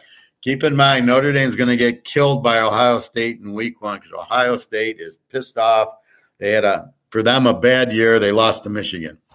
Look for them to kill Notre Dame. So you're not going to learn. You'll learn a little in that game, but the quarterback's not going to be good. The coach is, I don't think, very good for Notre Dame. So here they go, and they play. Marshall goes to Notre Dame with Colombi and this incredible running back. Look for them to be able to score a little bit on them and keep the game a little bit closer. You're getting 20 points. It could be worth a while to take Marshall. They're not that bad, and I don't think Notre Dame's going to be that good. And the only thing is you're going to get Notre Dame off a loss to Ohio State and their home opener. So I don't know, but I'm going to enjoy Ohio State killing Notre Dame. All right, Old Dominion. What were they last year? Old Dominion was 6-7 last year. They scored 27, give up 27. They're an even team. The quarterback's back. Hayden Wolf. He threw 10 touchdowns and 7 picks, so he's not much. They have a good running back. Watson ran for 1,100 yards, which is good. They ran for 158 a game and threw for 214, somewhat balanced. Their defense isn't bad. I mean, they gave up 384 yards a game, but 27 points. And is that on pick sixes, punt returns, kickoff returns, or did the defense do it? And that's always the misleading number, because if it's a kickoff return or a punt return, it goes to the average. Oh, they gave up 27. They might have given up 13 and given up 10 punt returns. I mean, that's the hidden part of it. And they are in Virginia, and they open up against Virginia Tech, which is what I'm talking about. So if Old Dominion beats Virginia Tech, it's not that big of a surprise because they're both in Virginia. And it's like Michigan playing like Eastern Michigan or Western Michigan, the MAC schools, and you get an upset. Or when the MAC school kept beating Michigan State 10 years ago, it was Eastern against Michigan State or Western against Michigan State. So they're kind of local in their first couple of games. Wolf, as we said, 10 touchdowns, 7 interceptions, not much. Watson, the running back, 1,100 yards. The defense gives up 27, so probably a little bit more overs, especially as they get going. Then quarterback Wolf is only a sophomore, so he's only played a year, so look for him to improve. Arkansas State, a W team, new quarterback Blackman, and Blackman's from Florida State, I believe. Yes, Florida State, Blackman, a Florida State transfer who passed for 1,300 yards, not much at Florida State. So look for Arkansas State. They normally like to pass it. That's what they did last year. They scored 25 a game, gave up 38, 82 rushing, and gave up 300 and ran and passed for 300 yards. And yet they averaged 25, but they gave up 38. They gave up 500 yards a game because they didn't run the ball. Butch Jones, the former Dallas Cowboy, North Carolina, I think Miami coach, is a very good coach, but last year was 2-10. I look for them to improve. But he's not really – he'll shore up the defense, but he's not really an air raid type of coach. So look for them to run more. But they don't – well, yeah, Lang ran for 260 yards. So this is normally an over team. We'll see what happens. This is a watch. Blackman's a decent quarterback, so keep your eyes open. But they're not the explosive – they're now Utah State. The coach and quarterback who was explosive here went to Utah State, and other explosive there. So that's really Arkansas State's now Utah State. Arkansas State here, I don't know who they are. They're a team with a weak defense. Louisiana Lafayette, I lost Levi Lewis. I'm in tears. Last year with Levi, 31 touches, 31 points, 18 A team. Now they got no quarterback. Chandler Fields, a sophomore. What are you going to do with this guy? Ran 800 yards. It's going to be Billy Napier, the coach here, is the one that went to, I think, Florida. So, this is just watch. You've lost Levi Lewis, a great quarterback. And again, Levi Lewis, you found in the box scores. You didn't know who he was, and all of a sudden they're scoring a lot. So in a team that you don't think scoring, you have them as an under or a Z team. They're going to score 20 points a game. And they start scoring 35, 40. That's what South Florida did to me. They're scoring 18, 19. I'm betting them under, win. And then all of a sudden they put up a 40. I go, what the hell happened? Quentin Flowers started. And that's when you wonder, well, where was he the first 4 games that you're scoring 15 a game and you have Quentin Flowers on the bench?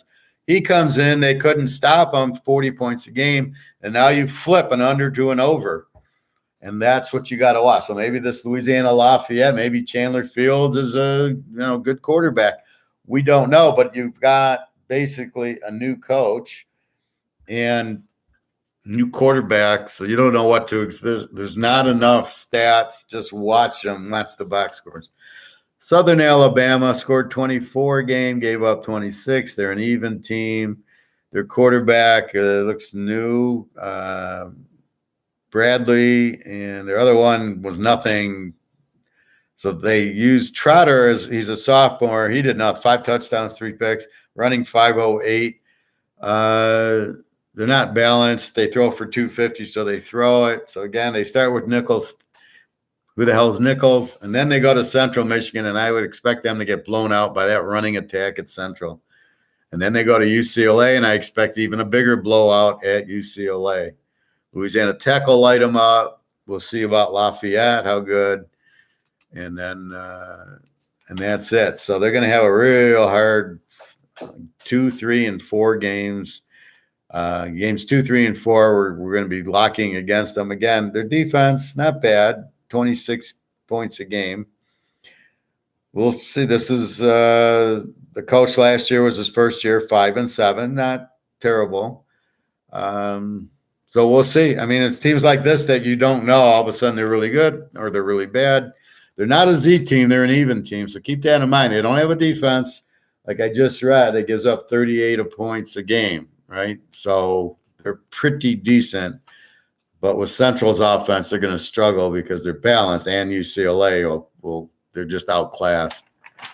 Southern Miss, new quarterback, freshman, beware. Ty Keys, a freshman, is starting over a junior, Trey Lowe. Last year they scored 17 a game, gave up 28. They were a Z team. They ran for 120 and passed for 145. This is one of those teams. They're balanced, but they're so bad. They're a terrible team last year. They opened with Liberty, who should blow them out, and at Miami. Just don't fuck up my Miami team, Cristobal, and Miami will kill them. That's what you're looking for, Van Dyke against this team. Gave up 28 a game, so definitely struggling. Texas State, new quarterback, Arkansas State. Yeah, Lane Hatcher was at Arkansas State, transferred to Texas State, which tells you what he thinks of Arkansas State. Pretty good quarterback. Calvin Hill from the Cowboys is their running back, 700 yards. He's the sophomore, must be his kid. So look for that. So they scored 23, gave up 33. They'll probably score a little bit more with Lane Hatcher, probably get 27. They'll still give up 33. The coach has been there 3 years. See, he's 9-27. This is what I tell you, he's a lousy coach. So you'll be betting against Texas State, especially with good quarterbacks. They got Nevada, but you don't know what they've got. And then Baylor will kill them. And then App State will kill them. And then that's about all you know. Troy, the Trojans. Returning quarterback and a new coach, John Summerall. I don't know who he is. Does it say? I don't know where he came from. Probably, probably an offensive or defensive coordinator or somebody from Alabama or Georgia, probably. Gunnar Watson, he's a good quarterback. Well, 8-4, but I think he runs a lot. Running back, 700. Scored 22 a game, gave up 26, so they're pretty even. Rush for 100 yards, pass for 238. So somewhat balanced. They were 5-7. So that's what you're getting. Ole Miss, first week will kill them. App State, week 3 will kill them. Marshall probably will beat them with Ali. Western Kentucky will kill them. And they get Army. So, they're going to struggle. Not a terrible defense, giving up 26. But, a weak offense that maybe gets a little bit better, but not a good team. Louisiana Monroe, they're the Z team. They scored 20, give up 33. They open at Texas. Texas will kill them. And they look at this schedule. At Texas, then they play Nichols, then at Alabama, Coastal Carolina, the Army, and those are the big ones. Why are they scheduling Bama? Why is Alabama scheduling? See, this is the argument about Alabama. They open with Utah State and then Louisiana Monroe. Really? You want us to take you seriously, Alabama, and you're opening with Louisiana Monroe? Are you fucking kidding me? In the win 62-0, but it's Louisiana Monroe's a Z team in the Sunbelt. I mean, they're not even facing App State or, Coastal Carolina. Play Coastal Carolina and look at McCall and then talk to me. So that's going to be 92-0 Alabama. But I don't know why Louisiana Monroe would schedule it. Maybe the coach, Terry Bowden, what's he doing? He should be playing Auburn maybe, but not Alabama. So again, weak team, Terry Bowden, 4-8. He's 179 and 122 with 25 years. What is he doing at Louisiana Monroe? I don't know. Terrible team. And that ends it. So that is college football. That's the Sunbelt and the SEC. We'll figure out some recap to do next week. Let's quickly do the baseball. It's 1:00. Games are about to start. Baltimore, Boston over 9.5. Toronto, St. Louis. The only lock, the White Sox over 8. The 49ers, Arizona over 9. And the LA Dodgers. Not a lot of inconsistency today. A lot of weak pitchers in the 3.5 to 4.5 range that I'm tired of going over, and they're shutting them out. I'm just laying away. This is the problem with baseball. It's every day. The players get tired. The pitchers get tired, which is amazing because they pitch every 5th day and they only go 100 pitches. You would think the pitchers wouldn't be as bad as they are, but they're horrible. And then the bullpen guy pitches 1 inning. And I can go one inning. What the hell is that? My bullpen guy, first of all, my starter would go, if he's hot, he'd go all 9 innings. I wouldn't pull him. He's already wasted after, let's say I got Verlander and he's pitched 6 innings and he's pitched 100 pitches. He ain't coming back for, in my world, 4 days. He's not coming. You've already used him. Keep using him. He's not going to get hurt, or Scherzer or all these guys, McCall. They're not going to get hurt because you pitch them 150 pitches. Nolan Ryan would go 200 in a game. He played, 30 years? Cy Young would pitch both ends of a doubleheader. I mean, Jesus Christ, really? It's all dependent on the player. But if you see, it doesn't teach them how to play. It doesn't teach them how to win. Verlander knows how to win. McCullough was terrible yesterday. Scherzer, very good. Scherzer knows how to win. That's why these little older guys, that's what the problem with these new pitchers, none of them, they pull them out. Oh my God, he pitched 100 pitches. They're just pampering them. They don't learn tough situations, how to get mad, how to strike them out, get the double play. That's the problem. So baseball, this is why football, it's once a week. We can focus in on it. We can look at the next games. You can't really do that in baseball. Name a time when, St. Louis and the Yankees. Is it an Oakland Miami game where they're up to here and then they're going to be flat tomorrow? No, just another game. I mean, maybe the World Series is the only time you get it, but it doesn't matter because you're pumped up anyway. But there's no game in baseball that you really are the Cubs in St. Louis. Oh, they're really sky high for that game. I mean, come on. Even the Mets in Atlanta, nobody's emotional. It's just another game because there's 162. That's the problem with baseball. So it's hard. The best I can think of is doing the ERAs because I know pitchers can stop hitters like a defense can stop offense. So that's it. Again, my top 10 loosely at this point, you got to have Georgia as the best team. And then you go to maybe Alabama. I don't know. They don't run enough. LSU, I think, will be a sleeper there because of Brian Kelly. Baylor and Oklahoma State, too much talent, good coaching, good quarterbacks, good defense, good balance. Oregon State, not a top 10, but good balance. I think UCLA and Utah, they're the ones with good balance, good quarterback, good coaching. So let's see, that's Alabama, Georgia, and LSU is 3. Ohio State is 4. UCLA and Utah is 6. Baylor and Oak State is 8. Fresno State's probably up there as 9. And we'll see what else is in the ACC. Clemson's not. Pitt, maybe with Slovis, we'll get back there. Miami, we'll see what Cristobal does with their defense. If they brought back a lot of their Miami defense from the 2000s, they would be up there. And we'll see. But that's basically it. Maybe there's another SEC team that is being hidden. Kentucky maybe is a strong team. Arkansas, let's say Arkansas is number 10. They're really good. So you got 4 SEC teams in the top 10 who are actually 4 good teams. And then you got Ohio State, Michigan, maybe Michigan State, maybe Penn State, maybe. I don't know. I don't think so.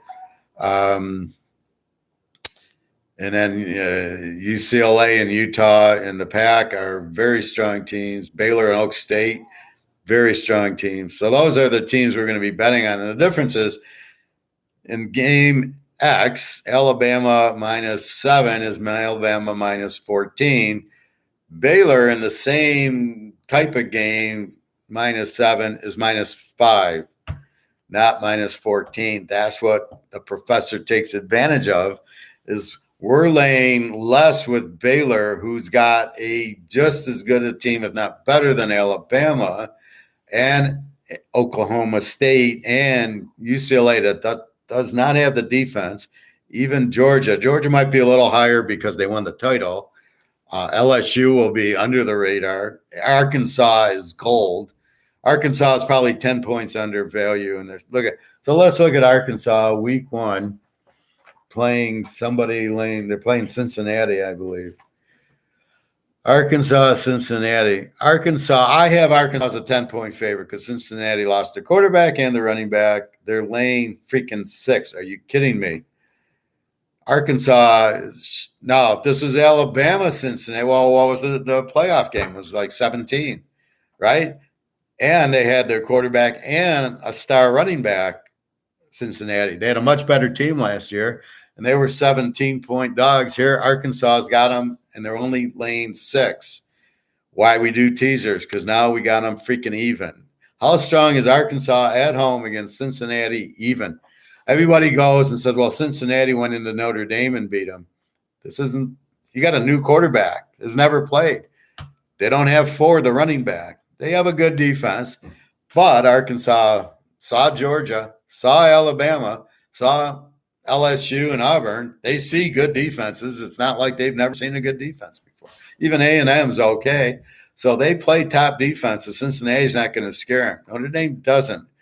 Notre Dame, they play Purdue, maybe in Michigan. I don't know if they play them anymore. USC had no defense. Stanford stunk. So keep an eye on that. Stanford's our bitch in the Pac-10. Will be Stanford and Arizona. So it's important to know A and Z. Maybe I'll do that next show. Just go through the A's and the Z's of each conference. That's critical because in the beginning you play, Alabama, Utah State, da-da-da-da-da. But then you get into the conference, and now you got Arkansas and Ole Miss. How do they play in conference versus how do they play, more the Coastal Carolinas and the App States in conference versus out, the Western Kentuckys, because the Western Kentucky can't handle Alabama and Georgia, but you put them against, Southern Alabama, or you put them against Charlotte. There's a whole different Texas State. That's not Alabama and Georgia. So how do they do? It's like a horse moving up in class, right? They can't handle it. But if you got them down here, they win. So that's what you're looking at is those teams in conference where it's the same thing. That's what you're looking at. So it's important to know the Z teams. And it's important to know the teams with no defense because that's what you're really going to take advantage of. You're going to take advantage of McCall against Rice, who has no defense. We're going to take advantage of USC against Rice and UCLA against, the Bowling Greens. What's Bowling Green again? Bowling Green. They're not terrible, but they're not Mac. So here Rice gives up 36 a game, 300 yards passing. So that's a beautiful matchup against SC. Okay, so Bowling Green. Bowling Green. Come on. Okay, here's Bowling Green. So they give up 30 a game. Not bad, 180 on the ground, 180 in the air, 373. But again, it's depending on who they play. They play the MAC teams. None of them really light it up. So here they open against UCLA, giving up 30 a game. That's what we're talking about. That's important to know because UCLA is going to kill them because they don't have a good defense. If they were playing like Northern Illinois, who has like a 20 defense, then well, they probably won't kill them. This is what you're looking for. They're gonna kill Bowling Green because they've got this great offense and the running. The only key is going to be how long is Chip Kelly going to leave Thompson in the game and Chardonnay in the game. If they play 3 quarters, you're going to they'll probably play them until they hit 50. And again, USC wants to put up 70 because they want to say, look how good we are. We're Oklahoma West, and they're battling UCLA, but they're no match for UCLA. And then you got Utah, who's probably the best there. Utah UCLA, that's an over and tease the dog game, as will be when they both play USC. So those 2 teams out there, I don't look for USC. No defense. You do not win without defense. They didn't have defense at Oklahoma, couldn't win. They're not going to win here. That's probably your top 10. Then the next tiers, maybe your Iowas, your Michigans, your Penn States, some of the SEC teams, maybe Clemson if they get a quarterback, Pitt, Miami, teams like that. Wake's just an over. And then you got over and under teams. They score a lot, give up a lot. That's what now you are looking for the partner, the other team that scores a lot and gives up a lot. You don't want to see Wake Forest, Clemson. You want to see Wake Forest, Miami, because when Clemson's defense, you shut down Wake's offense. You don't want that. You want Wake against a team that has no defense with a good quarterback like Pitt or Miami, and they just score. That's what we want to bet on. So that's it. We recapped week 0 last week. Maybe we'll do that next week. We'll go through the conferences, A's and Z's, strictly, Big Ten, boom, boom, boom, boom. Just go through the conferences and keep your eye. First 3 or 4 weeks, watch your box scores. Watch your strange numbers. How does Louisiana Lafayette look without Levi Lewis, without their coach? How do they look? Well, Florida has the Louisiana Lafayette. Was it the coach or was it Levi Lewis? Let's see how they look. So you got to get information first before you jump all over these teams. Now, we have enough information on Ohio State and Alabama and Georgia and Clemson. A lot of the teams, UCLA, that were there, that the guys came back, Baylor, Oak State, we know. Utah, we know Ryzen, we know UCLA. So those are the teams that we focus on. And then we learn the new teams. Is there another UCLA and Utah out there? And that's why the best key to it is looking at the balanced rush pass. That's how I found Baylor last year. I'm going through the stats. Run for 200, pass for 200. To go, hello, this is what I look for. So who's that going to be this year? We don't know yet. But that's why I'm successful, because that's what I'm looking for. I'm not looking for time of possession, all this other bullshit that people are looking for that are meaningless. The meaningful is if they have balance on offense, you can't defend them. And you want a good passing team going against a weak defensive team, but not a weak offense going against them. You want a strong offense going against the weak defense. That's what you're looking for. So we know what we're looking for. Anyway, that's what's going on. Again, keep in mind, gold and silver, banks are buying it. I had the video yesterday. They bought like 4 million ounces or something like that I guess that was silver out of SLV, which is an ETF, which is useless if you own it. You don't own silver. If you own ETFs, get out of them. It's a pyramid scheme, and it's scam because they're selling it like you own physical and you don't. There's one physical coin and 1,000 people own it, which means nobody owns it. And when the gold and silver hits the roof, and it's starting now with this war, this was all fake in China with this Pelosi. It was all planned out. She didn't need to go. I'm going to go anyway. Look at us. We're strong. Bullshit. She doesn't know what day it is. Biden doesn't know what day it is. They go to China. Oh, why isn't China attacking? They're not. They're doing tests. They're putting missiles over Taiwan. So what is that? Is that a war? Oh, it's harsh words. I mean, what the hell is that? So again, it's Sanction City or whatever the hell crap it is. All I know is China's economy is in ruins. They are $10 trillion in debt. And for China, they need to export, which they can't, and they need to import oil, but they don't have money for it. So China's in big fucking trouble, except they got 20 tons of gold. And that's why gold's going to go up, because China's going to want it to go up. And China's controlling COMEX, so watch it go. Keep in mind, the mafia is in charge of all the money, the banks, the gold. So when they want it to go, it'll go. That's about it. I don't want to get too much on economics. I talked a lot about it yesterday.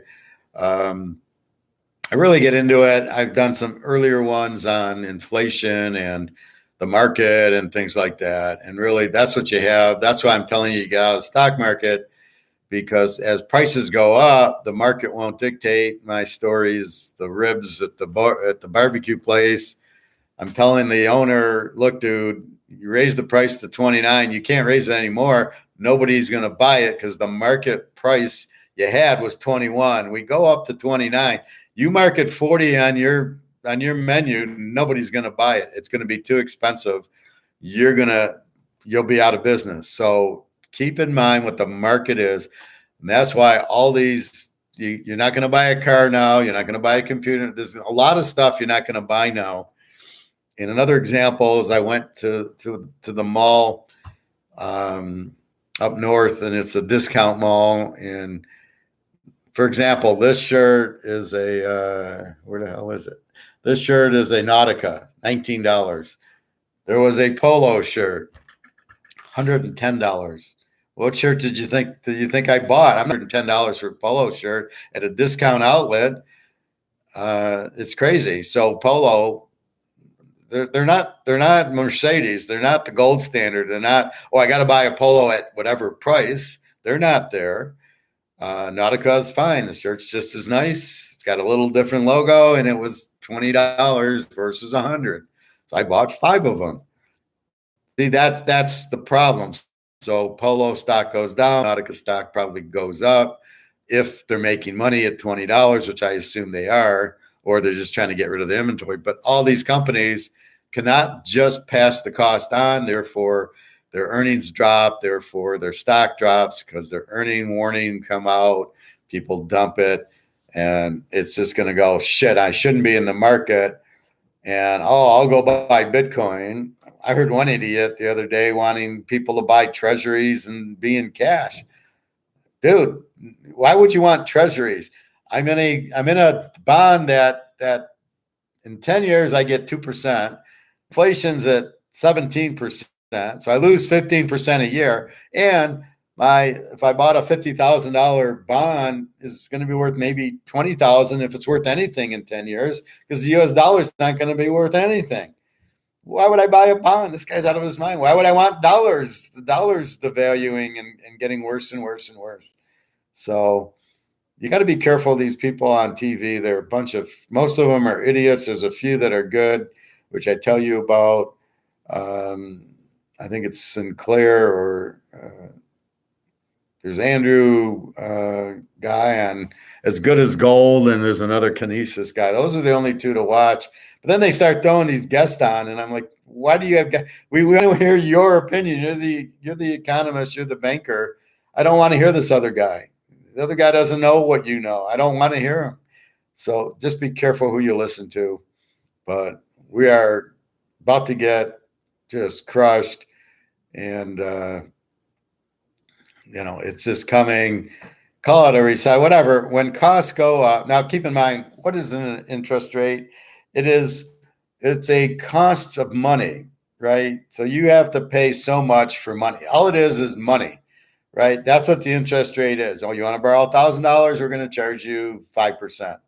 Oh, you want to put $10,000 in the bank? We're going to give you 0.5%. That's all interest rate is the cost of money. The higher it is, the more money costs. Of course, it's got to slow the economy. The lower it is, speeds the economy up, which is why it's been zero. So they can say, look at our economy. But what it does is it prints too much money. And at the end of the day, if you print too much money, because you're not backing it by gold and silver, it has no value. And that's what's happening now all over the fucking world. And there's one lesson I want to leave you with. Always ask why. Why are they raising interest rates? Why is there a war, Russia and Ukraine? That's because of oil. Why are we going to Taiwan to fuck around with China? Why are we, printing money? Why is the whole world printing money and driving it to zero? Why? And get into the next layer. Why do I bet Verlander and win? Why did I lose the Scherzer under yesterday? Why? And look into it, and then you'll learn, and then you'll get it. And that's what I do, and that's why I've learned, and that's why I can talk economics, gold, silver, baseball, football, poker, because I lose a poker hand. Why did I lose it? I should have bet more. The biggest mistake I see in poker, people don't bet the turn. People check trying to disguise their hand. Their hand's not good. Pocket aces after the flop is worthless. So pocket aces, you don't bet the turn. The guy in the river hits a straight and you lose. Had you bet the turn, you would have gotten the guy out. If you make a good bet, he figures out my odds are weak. I'm not going to catch on the river. The turn is the action. That's when you bet, and that's the key. So again, why? Why did I lose? Because you didn't bet the turn. Why didn't I bet the turn? Well, I didn't think the straight would come or the flush. So that's bullshit. Be a realist. A pair of aces, it's only good pre-flop. Once the flop hits, aces are not good. Once all the cards are out, one pair very rarely wins. And if one pair wins, there's no money in the pot, because if somebody bluffs, you're going to fold because you can't protect. With aces, you can't call anything. So everybody checks. I got a pair of eights. I got aces. I win $5. That's the thing. So the key is asking why. Again, 1 million ounces of gold or silver have left the ETF. That means banks are buying. Why? Because it's going to go up. They want to own physical because that's the only escape. Don't worry about the gold miners yet, because the gold miner, all the stocks are going to drop. So once Microsoft drops and Apple drops, and Toyota and Ford, once all these companies drop, the golds drop also. Then, so right now Newmont's at 44. When it hits 20, then we start buying. So you leave I left a little bit of money in my bank to buy stocks. The rest is in gold and silver. And anyway, I think that's it. So we've gone through every football. Again, any returning buyers for this year's for football, www.teaserking.com. You can get my email there. People will buy if you're returning. The best package is the whole year at $750. It normally is $1,100, but I know people are having issues. So it's $1,100. So it's down to $750. And if you're returning, it's $650. And I always take care of my returning buyers. If you're new, it'll be $750. I can't really give you a discount.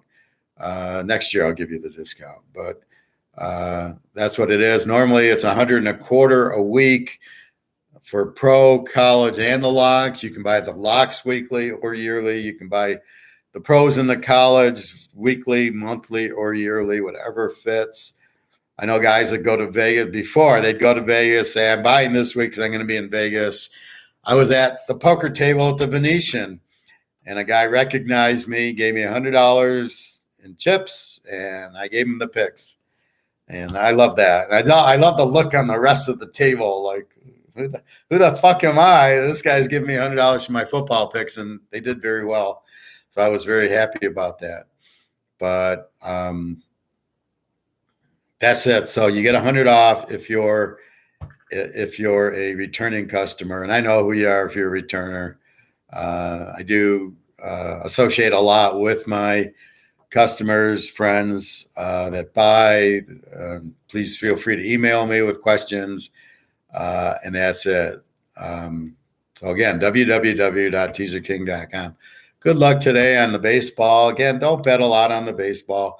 There's no rhyme or reason with it. Even if you get a Verlander, you're laying 200 or 250.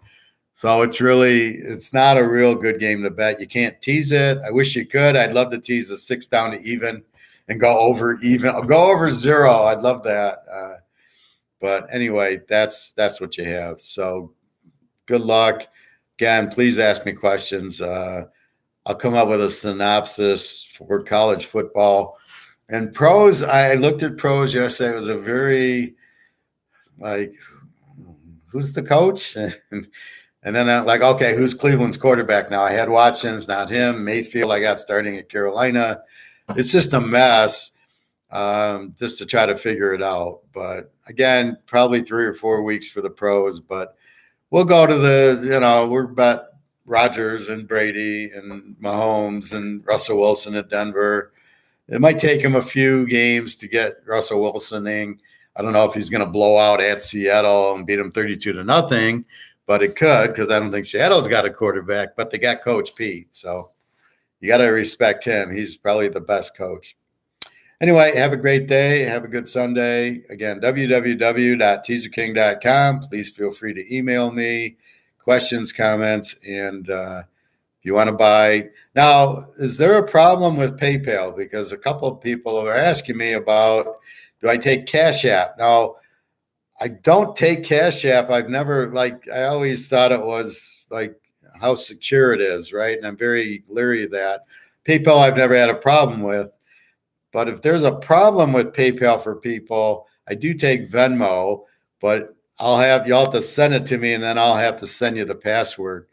But I prefer the PayPal. It's been what I've used for 10 years, and I've never had an issue with it. So go to the site, purchase picks. You'll go to PayPal. I don't even think you need a PayPal account, just a credit or debit card to put it in, and then make the purchase. You'll get a password, then you go into the picks, and then you use the password to see the picks. So again, if there's a PayPal problem, please let me know. I'm not aware of it. I PayPal my girlfriend, and not a problem. So I'm not realizing a problem. But if there is one, let me know, and I'll be happy to work with you. So again, I take Venmo. I suppose we can always do like a MoneyGram, but then that becomes, now it's a cost to you. PayPal, there's no cost to you. You just PayPal it. Venmo, I'm not aware. I barely use it, but I don't want to start Western Union MoneyGramming where people, then it's $10, and then you run to the store. I don't want to really do that to people. So if we can keep PayPal and Venmo, or keep PayPal if you can, and we'll go from there. Anyway, let me know if you're hearing PayPal problems or anything like that. All right, everybody. Okay, www.teaserking.com. Get my email me with questions and comments. And again, $100 off to $750 for the year for returning customers. And we can work on weekly or monthly deals if you just want to get your feet wet or things like that. Please email me, and off we go. All right, everybody. Have a great day. Take care.